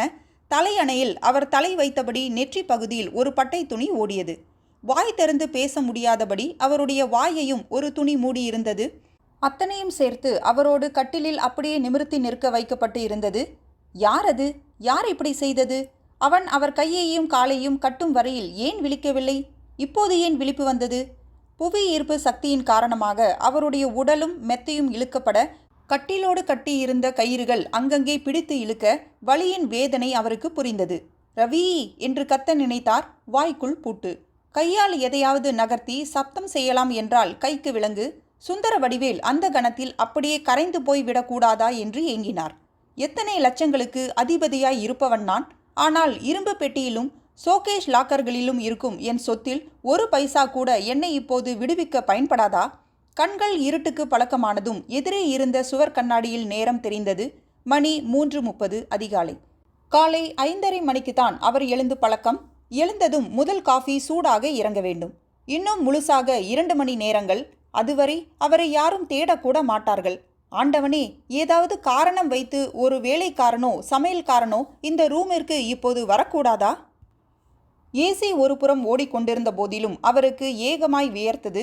மண்டைக்குள் அலை அலையாக ஒரு உணர்வு மோதிக்கொண்டிருந்தது. முகவாயை மார்பில் கூட போட முடியாதபடி உடம்பு அங்கங்கே இருக்கப்பட்டு இருந்ததாலேயே வேதனை அதிகமாயிருந்தது. வயிற்றை புரட்டி கொண்டு வந்தது. வாந்தி எடுக்க வேண்டும் போன்ற உணர்வு வியாபித்தது. ஆனால் அதற்கான சுதந்திரம் கூட மறுக்கப்பட்ட உடம்பு தவித்தது. சுந்தர வடிவேல் கடிகாரத்தின் முள்ளை சற்று நேரம் பார்த்தார். பார்க்க பார்க்க அதன் ஒவ்வொரு அசைவும் அவருக்குள் ஒரு தாழ்வு உணர்ச்சியை ஏற்படுத்தியது. அதையே பார்த்து கொண்டிருந்தால் பைத்தியம் பிடித்துவிடும் போல இருந்தது. கண்களை மூடிக்கொண்டார். முருகா, என்னை ஏனப்பா இப்படி சோதிக்கிறாய்? காக்க காக்க கனகவேல் காக்க, நோக்க நோக்க நொடியினில் நோக்க.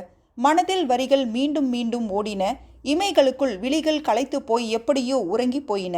மறுபடியும் பளிச்சென்று விழிப்பு வந்தபோது மணி 5:45. படுக்கை அறை கதவு திறந்திருந்தது. ஐயா என்று சமையல்காரன் பதறி நின்றான். அவர் கட்டுக்களை அவிழ்த்து விடுவதற்கு பதில் அங்கிருந்து ஓடினான். 2வது நிமிடம் அங்கே ரவிசங்கர் நின்றிருந்தான். அவன் விழிகள் தெரித்துவிடும் போல் பெரிதாயின. அப்பா, என்னப்பா இது? சமையல்காரரும் அவனுமாக சேர்ந்து முதலில் கட்டிலை சரித்தார்கள், படுக்க வைத்தார்கள். பரபரப்பாக கட்டுக்களை அவிழ்த்தான் ரவிசங்கர். யாரப்பா இப்படி பண்ணியது? எனக்கு தெரியலடா ரவி. சுந்தர வடிவேலுக்கு ஆச்சரியமாக இருந்தது. அவர் கண்களில் தானாக நீர் சேர்ந்திருந்தது. புள்ளை முகரும் பசுவின் மூக்கு போல் ரவிசங்கரின் மூக்கு சுருங்கி விரிந்தது. இந்த ரூமில் குளோரோஃபார்ம் வாசனை இருக்கிறது. சுந்தர வடிவேல் பாத்ரூமிற்கு ஓடினார். கால்கள் மரத்து போய் ஒத்துழைக்காமல் தடுமாறின. காலை பிடித்து கொண்டு உட்கார்ந்தார். இரவிலிருந்து போராடி கொண்டிருந்த உணர்வு பீறிட்டு வெளிப்பட்டது. ஓடு, கொஞ்சம் ஐஸ் வாட்டர் எடுத்து வா. இதோ பார், இங்கே பார்த்ததை எல்லோரிடமும் சொல்லிக் கொண்டிருக்காதே என்றான் ரவிசங்கர் பரபரப்பாகி. சமையல்காரன் ஓடினான். இன்ஸ்பெக்டர் பால்ராஜ் தன் லத்தியை உள்ளங்கையில் தட்டியபடியே அந்த அறையை வலம் வந்தார். ஜன்னல் திறந்திருந்ததா? அவசியமே இல்லை என்றார் சுந்தரவடிவேல். ஆட்டோமேட்டிக் டோர் தூங்கும்போது நான் கதவை உள்ளே தாள் போட்டு கொள்வதில்லை. வீட்டிற்குள் அவன் எப்படி நுழைந்தான் என்பதுதான் ஆச்சரியம் என்றான் ரவிசங்கர். பெரிய தேக்கு கதவு, உள்புறம் பூட்டித்தான் வைத்திருப்போம் இரவுகளில். வீட்டிற்குள் வருவதற்கு வேறு வழி இருக்கிறதா? சமையல் அறையிலிருந்து அப்படியே வீட்டின் பின்புறம் உள்ள சர்வீஸ் வெராண்டாவிற்கு போக ஒரு கதவு உண்டு. ஆனால் அதுவும் கூட உள்புறம் தாழ்பால் போட்டுத்தான் இருக்கும். போலீஸ் நாயை வரவழைத்து பார்க்கலாம் என்றார் பால்ராஜ். வேண்டாம் இன்ஸ்பெக்டர் என்றார் சுந்தரவடிவேல். பேப்பராய் பப்ளிசிட்டி கொடுத்து விடுவார்கள். நான் ஒரு பெரிய தப்பு பண்ணிவிட்டேன் என்றான் ரவிசங்கர். ஆரம்பத்தில் அந்த மிரட்டல் கடிதத்தை பெரிதாக மதிக்க வேண்டாம் என்று நான் நினைத்தேன். ஆனால் இப்போது எனக்கு கவலை வந்துவிட்டது. எனக்கு 52 வயதாகிறது இன்ஸ்பெக்டர். இந்த 52 வருடங்களில் ஒரு தடவை கூட நான் இந்த வேதனையை அனுபவித்ததில்லை. அப்பா, என்ன கொடுமை! ஒற்றை ஆளாக வந்திருப்பானா இன்ஸ்பெக்டர்? கட்டிலை அவனால் ஒற்றையாய் நிமிர்த்திருக்க முடியுமா? வந்தவன் யார் என்று நாம் சீரியஸாக கண்டுபிடிக்க வேண்டுமென்றால் போலீஸ் நாயை வரவழைப்பதில் தப்பில்லை என்று நினைக்கிறேன் என்று வலியுறுத்தும் குரலில் சொன்னார் பால்ராஜ். வரட்டும் அப்பா என்றான் ரவிசங்கர். சரி என்றார் சுந்தரவடிவேல். வால் இல்லாத கருப்பு நாய் கட்டிலின் கால்களில் முதலில் மோப்பம் பிடித்தது. பெட்ஷீட்டுகளை தலையணையை முகர்ந்து பார்த்தது. அதன் கழுத்து பட்டையில் கட்டப்பட்ட சங்கிலியின் மறுமுனையில் ஸ்ட்ரெயினர். நாய் நகர்ந்தது, வெளியே ஓடியது. காரிடாரில் நடந்து மாடிப்படிகளில் வேகமாக இறங்கியது. படிகளின் அடிவாரத்தில் சற்று தயங்கியது. இடதுபுறம் திரும்பியது. கிச்சனுக்கு ஓடியது. அத்தனை பேரும் அதன் பின்னே விரைந்தனர். கொல்லைப்புறம் போவதற்கான கதவை நான் முன்னங்கால்களால் தட்ட கதவு திறக்கப்பட்டது. நாய் சர்வீஸ் வராண்டாவை தாண்டியது. தோட்டத்திற்குள் புகுந்தது. போலீஸ் ஜீப்புகள், நாய் இவற்றையெல்லாம் பார்த்து ரோட்டில் ஏற்கனவே கூட்டம் சேர்ந்து இருந்தது. காம்பவுண்ட் சுவரை தாண்டி உள்ளே எட்டி பார்க்க முனைந்தவர்களை விரட்டுவதற்கே கான்ஸ்டபிள்களுக்கு நேரம் சரியாக இருந்தது. நாய் தோட்டத்தின் ஒரு மூலையில் சென்று நின்று கால்களால் பூமியை பிராண்டியது. மண்ணை களைத்து புதிதாக மூடியிருந்த அடையாளம் தெரிந்த அந்த மூலையில் பால்ராஜ் தோண்ட சொன்னார். மண்ணை சற்று புரட்டியதும் ஒரு பாலித்தீன் கவர் தென்பட்டது. கவரினுள் ஒரு சட்டை சுருட்டி வைக்கப்பட்டிருந்தது. கவரை திறந்ததும் சட்டையிலிருந்து அடர்த்தியான ஒரு சென்ட்டின் வாசம் வீசியது. வந்தவன் இந்த சட்டையை போட்டுக்கொண்டுதான் வந்திருக்க வேண்டும் என்றார் பால்ராஜ். லேபிற்கு அனுப்பி பார்க்கிறேன். சுந்தரவடிவேல் அன்றைக்கு மதியத்திற்கு மேல்தான் கடைக்கு போனார். முந்தைய இரவின் அந்த 2 மணி நேரங்கள் அவர் நெஞ்சில் இன்னும் ஜதி போட்டு கொண்டிருந்தது. இன்ஸ்பெக்டர் பால்ராஜ் சற்று மிரட்டி கேட்டதும் சமையல்காரன் ஒரு விஷயத்தை ஒப்புக்கொண்டான். நான் காலையில் எழுந்து பார்த்தபோது சர்வீஸ் வராண்டாவிற்கு போகும் அந்த கதவு தாழ்பால் போடாமல் இருந்தது. நான் தான் ஒருவேளை ராத்திரி திறந்து வைத்து விட்டேனோ என்று குழம்பிவிட்டேன். சொன்னால் நீங்கள் திட்டுவீர்களோ என்று சொல்லவில்லை. அதிலிருந்தே சுந்தரவடிவேலின் குழப்பம் அதிகமாகிவிட்டது. சமையல்காரன் ஒருவேளை அந்த இருதயராஜிற்கு உடந்தையாய் இருப்பானோ, இல்லை முதலில் லெட்டர் கொண்டு வந்து கொடுத்தானே டிரைவர், அவன்தான் உடந்தையா? அவருடைய பிரத்யேக டெலிஃபோன் குருக் குருக் என்று கூப்பிட்டது. எடுத்தார். என்ன சுந்தரவடிவேல், கட்டில்ல யோகா பண்ணினியா? எல்லலான குரல். சுந்தரவடிவேல் திடுக்கிட்டார். யார் அது? A man with no heart. புரியவில்லை. இருதயமில்லாதவன். இன்றைக்கு தேதி என்ன? 18. இன்னும் 2 நாள் டைம். அப்புறம் உன் மகனை வேட்டி கிழிக்கிற மாதிரி கிழிச்சிருவேன். உங்க வீட்டுக்குள்ள எப்படி அசால்ட்டா நுழைஞ்சேன் பாத்தியா? சுந்தரவடிவேல் பரபரத்தார். போலீஸிற்கு சொன்னால் உடனே இந்த காலை ட்ரேஸ் பண்ணி அவனை பிடித்து விடுவார்களே. நீ நேரில் வா, உன்னிடம் நான் பேச வேண்டும். என்னாண்ட நீ எதுவும் பேச வேண்டாம் மச்சான். பேப்பரில் நோட்டீஸ் விடு போதும். எஸ்டிடியில் எத்தனை நேரம் பேச முடியும்? வச்சிட்றேன். மறுமுனை தொடர்பு அருந்தது. உடனே சுந்தரவடிவேல் இன்ஸ்பெக்டருக்கு ஃபோன் செய்தார். ரவிசங்கருக்கு ஃபோன் செய்தார். அத்தியாயம் 16.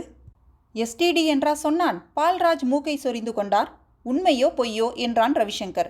வேண்டுமென்றே நம்மை குழப்புவதற்காக எஸ்டிடி என்று சொல்லியிருக்கலாம். நேற்றைக்கு இரவு வந்தவன் அதற்குள் எவ்வளவு தூரம் ஓடிப்போய்விட முடியும்? செங்கல்பட்டு போனால் கூட அங்கிருந்து எஸ்டிடி பேசலாமே ரவி என்றார் பால்ராஜ். உங்கள் வீட்டு வேலைக்காரர்களில் யாராவது உடந்தையாக இருப்பார்களோ என்று எனக்கு ஒரு சந்தேகம். ரவி, தோட்டத்தில் கிடைத்த சட்டையை லேபில் டெஸ்ட் பண்ணி கொடுத்திருக்கிறார்கள்.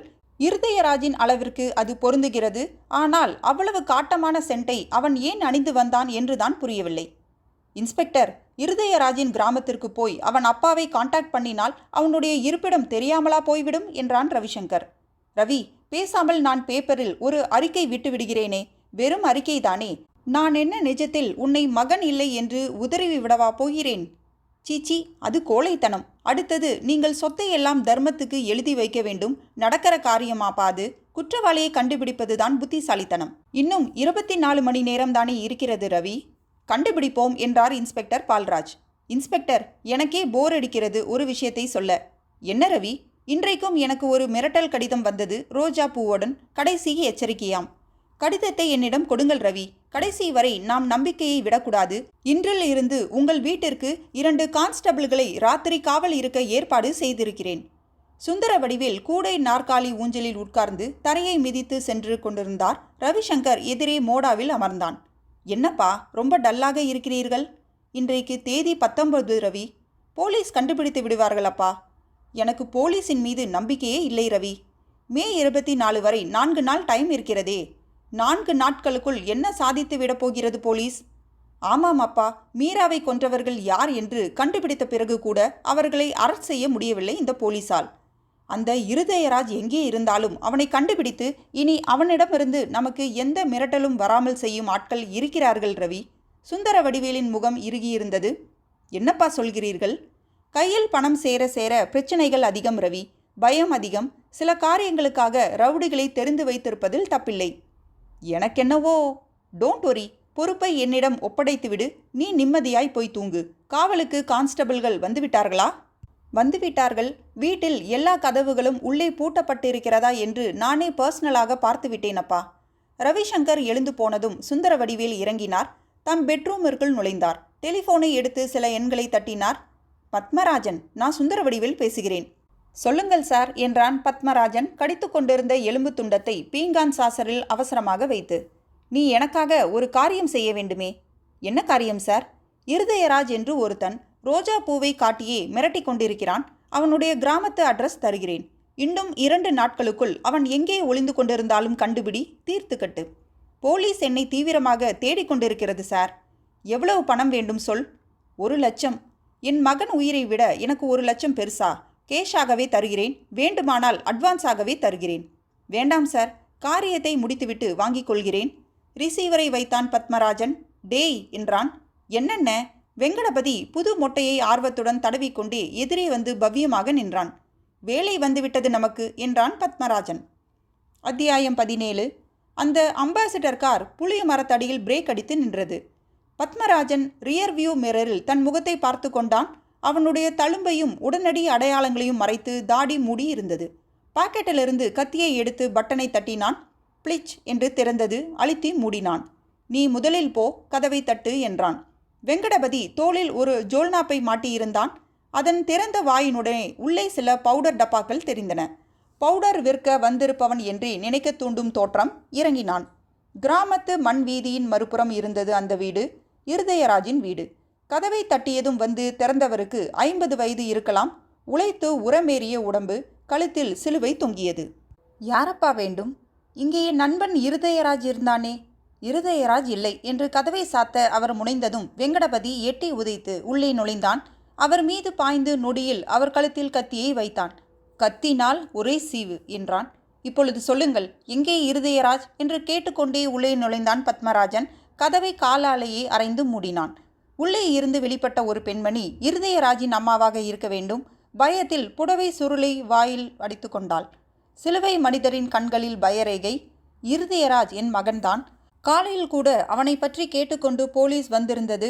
அவர்களிடம் சொன்னதையே நான் உங்களிடம் சொல்கிறேன். இருதயராஜ் இல்லை. எங்கே போயிருக்கிறான்? கர்த்தரின் திருவடிகளுக்கு. என்ன? அவன் காலேஜில் யாரோ ஒரு பெண்ணை காதலித்தானாம். அந்த பெண் இவனை திரும்பி பார்க்கவில்லையாம். மனம் வெறுத்து சாமியாராக போகிறேன், இமயம் போகிறேன் என்று கடிதம் எழுதினான். 1 மாதத்திற்குள்ளாக திரும்பி வந்தான். எங்களை ஒரு தடவை கடைசியாக பார்க்க வந்தேன் என்றான். அன்று ராத்திரியே விஷத்தை குடித்து செத்து போய்விட்டான். நம்ப சொல்கிறீர்களா? பத்மராஜின் குரலில் கோபம் கொப்பளித்தது. நம்புவதும் நம்பாததும் உன் இஷ்டம் என்று குரல் வந்தது. திடுக்கிட்டு திரும்பும் முன் டிஷ் டிஷ் 2 சைலன்சர்கள் தோட்டாக்கள். பத்மராஜனும் வெங்கடபதியும் திகைத்த விழிகளோடு கீழே சரிந்தனர். துப்பாக்கியுடன் நின்ற இளைஞனை பெரியவர் ஆச்சரிய கண்களால் பார்த்தார். யாரப்பா நீ? போலீஸா? இல்லை, நானும் உங்கள் மகன் போலத்தான். என் பெயரும் இருதயராஜ். அவன் கதவை மூடினான். அவர் ஓடி போய் திறந்து பார்த்தபோது மாயமாய் மறைந்திருந்தான். அத்தியாயம் 18. அந்த கிராமம் அதற்கு முன் அத்தனை போலீஸ் ஜீப்புகளை பார்த்ததில்லை. பத்மராஜனும் வெங்கடபதியும் அகப்பட்டு விட்டதில் இன்ஸ்பெக்டர் இந்திய தேவனுக்கு ததும்பும் மகிழ்ச்சி இருந்த போதிலும் அவர்களை உயிருடன் பிடிக்காத ஒரு வேதனை இருந்தது. அவர்கள் எதற்காக இருதயராஜை தேடி வர வேண்டும்? ரோஜா பூவை வைத்து மிரட்டும் இருதயராஜிற்கும் இவர்களுக்கும் ஏற்கனவே தொடர்பு இருந்ததா? என்ன தொடர்பு? காலையில் வந்து விசாரித்த போது இருதயராஜ் தற்கொலை செய்து கொண்டதாக அவன் அப்பா சொன்னாரே, உண்மையா பொய்யா? பால்ராஜிற்கு குழப்பமாக இருந்தது. இருதயராஜ் என்று சொல்லி கொண்டு வந்த ஆள் எங்கள் மகனில்லை, அவன் எப்போதோ செத்துவிட்டான் என்று அவன் அப்பா சொன்ன பிறகு புதிதாய் ஒரு கொலைக்காரனை தேடும் வேலை தன் தலையில் விழுந்துவிட்டதே என்று லோக்கல் இன்ஸ்பெக்டருக்கு எரிச்சல். ரவிசங்கர் இன்டென்சிவ் கேர் யூனிட்டில் இருந்தபோது பால்ராஜிடமிருந்து ஃபோன் வந்தது என்று குறித்து வைத்திருந்தார்கள். எனவே கொஞ்சம் வேலை குறைந்ததும் ஃபோன் செய்தான். மீராவை கொன்றவர்களை பார்க்க வேண்டும் என்றீர்களே ரவி, வருகிறீர்களா? கண்டுபிடித்து விட்டீர்களா இன்ஸ்பெக்டர்? ரவிசங்கரின் குரலில் கும்மாளமிடும் வியப்பு. ஆமாம். எங்கே வர வேண்டும் இன்ஸ்பெக்டர்?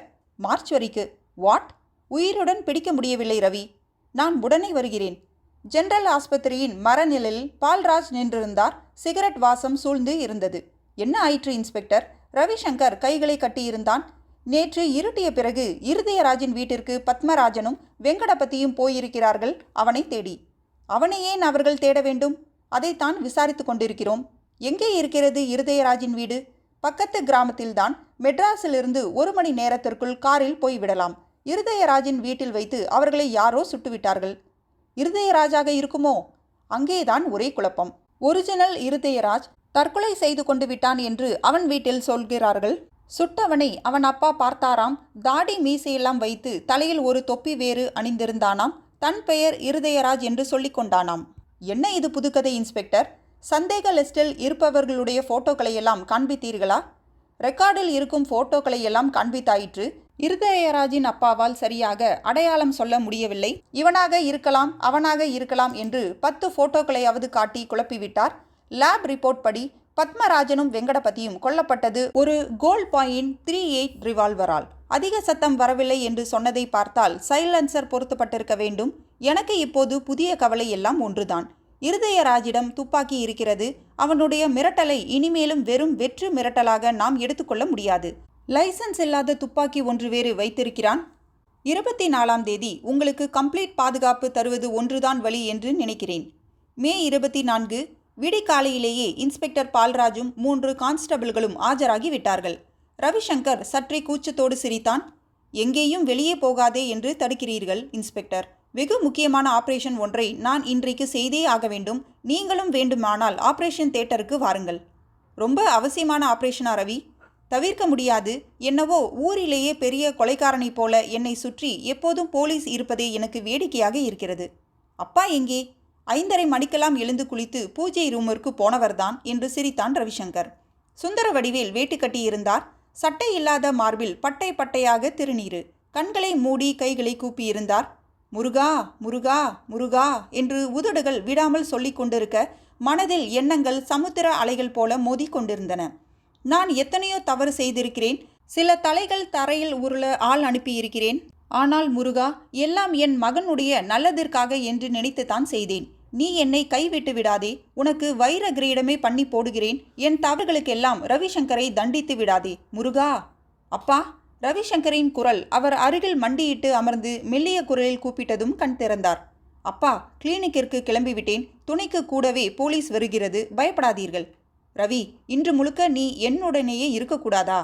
நீங்கள் தானேப்பா சொல்வீர்கள் நான் ஊரிலேயே பெரிய டாக்டர் என்று பேர் வாங்க வேண்டுமென்று. எனக்கு பயமாக இருக்கிறது ரவி. பயப்படாதீர்கள் அப்பா. தப்பு செய்கிறவர்கள் தப்பிப்பதே இல்லை. போலீஸின் கண்ணில் மண்ணை தூவிய பத்மராஜனுக்கும் வெங்கடபதிக்கும் வேறு கையால் முடிவு வந்ததா இல்லையா? மீராவையும் அவள் அம்மாவையும் வெட்டி போட்டவர்களுக்கும் தண்டனை கிடைத்துவிட்டதா இல்லையா? உங்களையும் என்னையும் மிரட்டி கொண்டிருக்கும் இருதயராஜிற்கும் அதே போல் ஒரு முடிவு வரும். கவலைப்படாதீர்களப்பா. நீங்கள் கும்பிடும் சாமி கைவிட்டு விடமாட்டார்.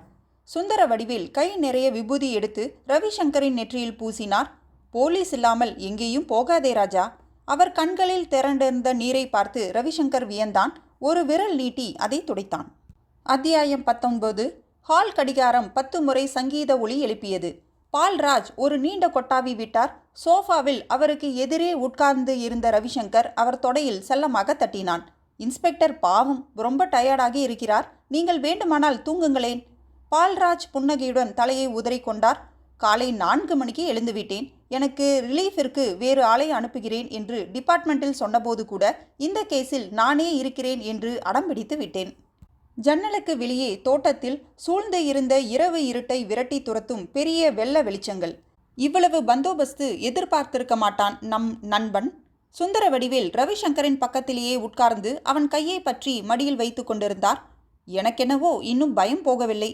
இன்ஸ்பெக்டர், உங்களுக்கு எப்படியோ, என்னால் இதற்கு மேல் தாங்க முடியாது என்று தோன்றவில்லை. தூக்கம் கண்களை சொருகுகிறது.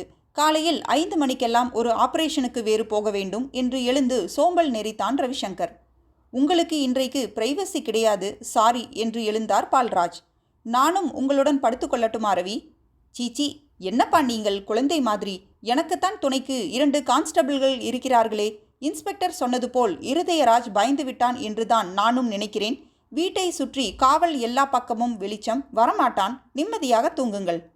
இரவு மணி 2.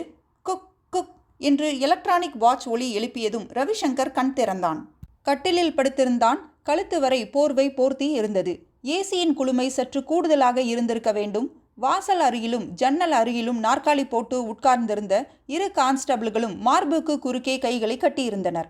ஜன்னல் அருகே இருந்தவர் இமைகளை திறந்து வைக்கவே மிகவும் கஷ்டப்பட்டு கொண்டிருந்தார். ரவிசங்கர் கண் திறந்ததும் விழித்திருந்த கான்ஸ்டபிள், என்ன சார், ஏதாவது வேணுமா என்றார். இன்ஸ்பெக்டர் எங்கே? உங்கள் அப்பாவின் ரூமில் படுத்திருக்கிறார். ரவிசங்கர் மூக்கை சுளித்தான். என்னவோ புகையிற மாதிரி வாசனை வரவில்லை. கான்ஸ்டபிள் மூக்கையும் அந்த வாசம் எட்டிவிட்டது. ஆமாம் என்றார். சத்தம் கேட்டு இன்னொரு கான்ஸ்டபிளும் முழு விழிப்பிற்கு வந்துவிட்டார். இன்ஸ்பெக்டரை கூப்பிடுங்கள். கான்ஸ்டபிள் ஓடி போனார். பால்ராஜ் ஓடி வந்தார். அறைக்குள் நுழைந்ததும் நெடி தாக்கியது. ஏசி அறை என்பதால் சாத்திய கதவுக்குள் நெடி அதிகமானது. எழுந்திருங்கள் ரவிசங்கர். ரவிசங்கர் களைப்புடன் கண்களை மூடினான். என்னால் எழுந்திருக்க முடியவில்லை இன்ஸ்பெக்டர் என்றான். கை நீட்டி கட்டில் தலைமாட்டில் இருந்த நைட் லேம்பை ஆன் செய்தான். ஆ என்று அலறினான். மின்னலால் தாக்குண்டவன் போல் உடம்பு உதறியது. பால்ராஜ் பதறினார். மெயின் ஸ்விட்ச் எங்கேயா? ஓடு, ஓடி போய் ஆஃப் பண்ணு. கான்ஸ்டபிள்கள் பதறிக்கொண்டு ஓடினார்கள். பால்ராஜ் டார்ச்சை ஆன் செய்து காத்திருந்தார். மெயின் ஸ்விட்ச் அணைக்கப்பட்டு இருள் சூழ்ந்து இருந்தது. ரவிசங்கரின் உடல் துள்ளி அடங்கியது. வீடு கொள்ளாமல் ஜனம். சுந்தர வடிவேல் ஒரு புறம் இடைவிடாமல் அழுது கொண்டிருந்தார். இன்ஸ்பெக்டர் பால்ராஜ் மிகுந்த திகைப்புடன் ரவிசங்கரின் உடலை வெறித்து கொண்டிருந்தார். தோள் தொடப்பட்டது. திரும்பினார். லேபிலிருந்து வந்த ஆட்கள். ரவிசங்கரின் பெட்ரூமில் இருக்கும் மர ஸ்டாண்டில் ஒரு ஸ்டெப் அப் டிரான்ஸ்ஃபார்மர் இருந்தது சார். படுக்கை விளக்கிற்கு வரும் ஒயர் அதன் வழியே செலுத்தப்பட்டிருந்தது. கன்சீல்டு ஒயரிங் என்றாலும் அதன் சர்க்கியூட்டை முழுவதும் அறிந்தவன் செய்திருக்கிறான். 240 வோல்ட்டை 500 வோல்ட் மின்சாரமாக மாற்றி அனுப்பும் டிரான்ஸ்ஃபார்மர். லேம்ப் சுவிட்சில் லீக் வேறு இருந்திருக்கிறது. அதனால்தான் ஃபேட்டல் ஷாக். கட்டிலில் மெத்தையில் ஒரு ரப்பர் பந்து வேறு இருந்தது. அதில்தான் பாய்சனஸ் கேஸ் கொஞ்சம் இருந்தது. பந்தை அழுத்தினால் கேஸ் ரிலீஸ் ஆகி வாசனை வந்திருக்க வாய்ப்பு இருக்கிறது. 2 வழியில் ஏதாவது ஒரு வகையில் ரவிசங்கரை தீர்த்து கட்ட பிளான் ஆகி இருக்கிறது. பெட்ரூமை செக் பண்ணிய கான்ஸ்டபிள் கூட டிரான்ஸ்ஃபார்மர் பற்றி எனக்கு எதுவும் சொல்லவில்லையே. அது வோல்டேஜ் ஸ்டெபிளைசர் போன்ற அமைப்பில் இருக்கிறது. ஏசி இருக்கும் ரூம் என்பதால் ஸ்டெபிளைசர் என்று நினைத்து கான்ஸ்டபிள் ஏமாந்திருப்பார். Anything else? ரவிசங்கர் ஷாக் அடித்து செத்துப்போன கட்டிலில் இந்த கவர் இருந்தது சார். வெள்ளை கவர். ரோஜா சற்று கருகி இருந்தது. சுந்தர வடிவேல் சமூகத்திற்கு மீரா இறந்த அதே நேரம் உன் மகன் பலியானான் பார்த்தாயா? காற்றை விட மோசமானவன் நான். எந்த அறையிலும் எந்த இடுக்கிலும் நுழைந்து விடக்கூடியவன். அடுத்த சந்திப்பு உன்னுடன். இருதயமில்லாதவன். அத்தியாயம் 20. ஸ்டேஷனில் இருந்தால்தான் உபயோகமில்லை. இன்றைக்கு வீட்டில் உட்கார்ந்து கொண்டே வேஸ்ட் பண்ண முடிவு செய்து விட்டீர்களா?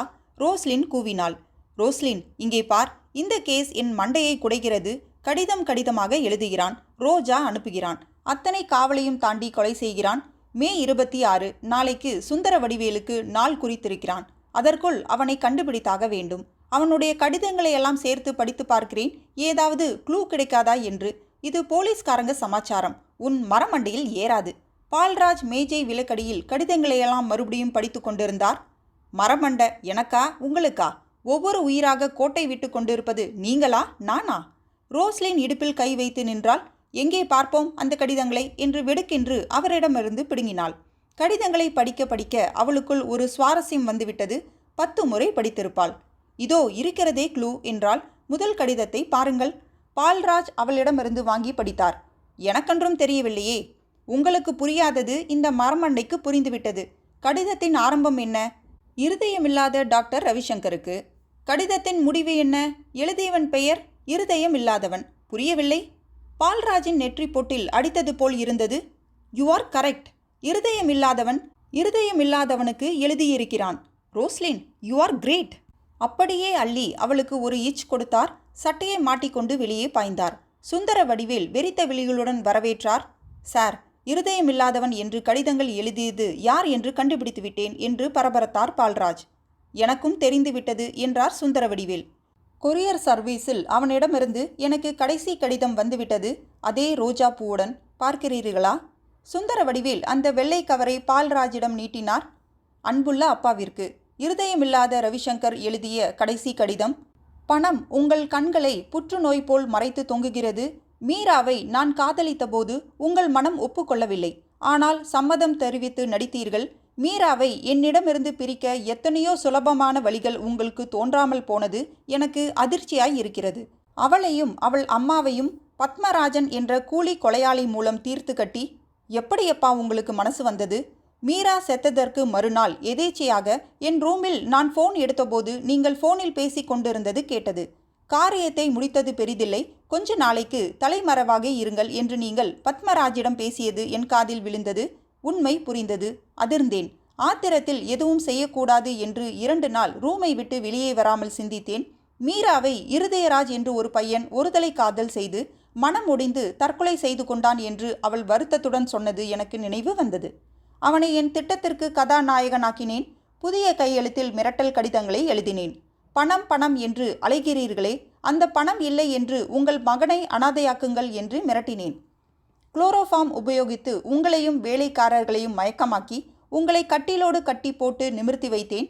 வலியின் வேதனை, பயத்தின் கொடூரம் உங்களுக்கு புரிய வேண்டும் என்று நான் கொடுத்த அதிகபட்ச தண்டனை அதுதான். போலீஸ் நாயை குழப்புவதற்காக அடர்த்தியான சென்ட் போட்ட சட்டை அணிந்து சமையல் ரூம் கதவையும் தாழ் நீக்கி வைத்து தோட்டத்தில் சட்டையை புதைத்தேன்.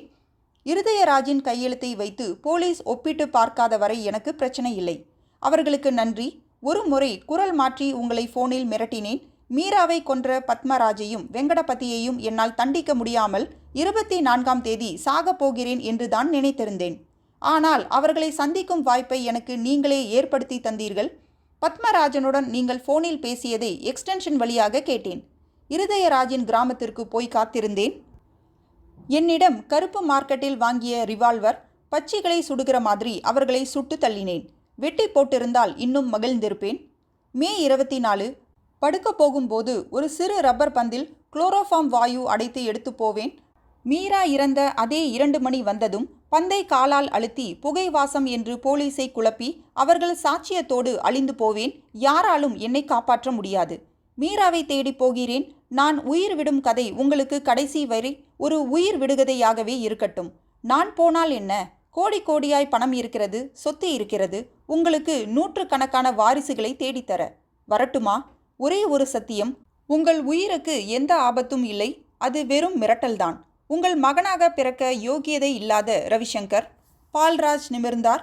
சுந்தர வடிவில் காம்போடு இருந்த ரோஜாவை முகர்ந்து வெறித்து கொண்டிருந்தார். கண்களில் கண்ணீர் முத்துக்கள். கடிதத்தில் இருப்பதெல்லாம் உண்மைதான். மீராவையும் அவள் அம்மாவையும் தீர்த்து கட்டிய குற்றத்தை ஒப்புக்கொள்கிறேன். எனக்கு எப்படியாவது தூக்கு தண்டனை வாங்கி தருவீர்களா இன்ஸ்பெக்டர்? திரு சுபா அவர்களின் உயிர் விடுகதை முற்றும்.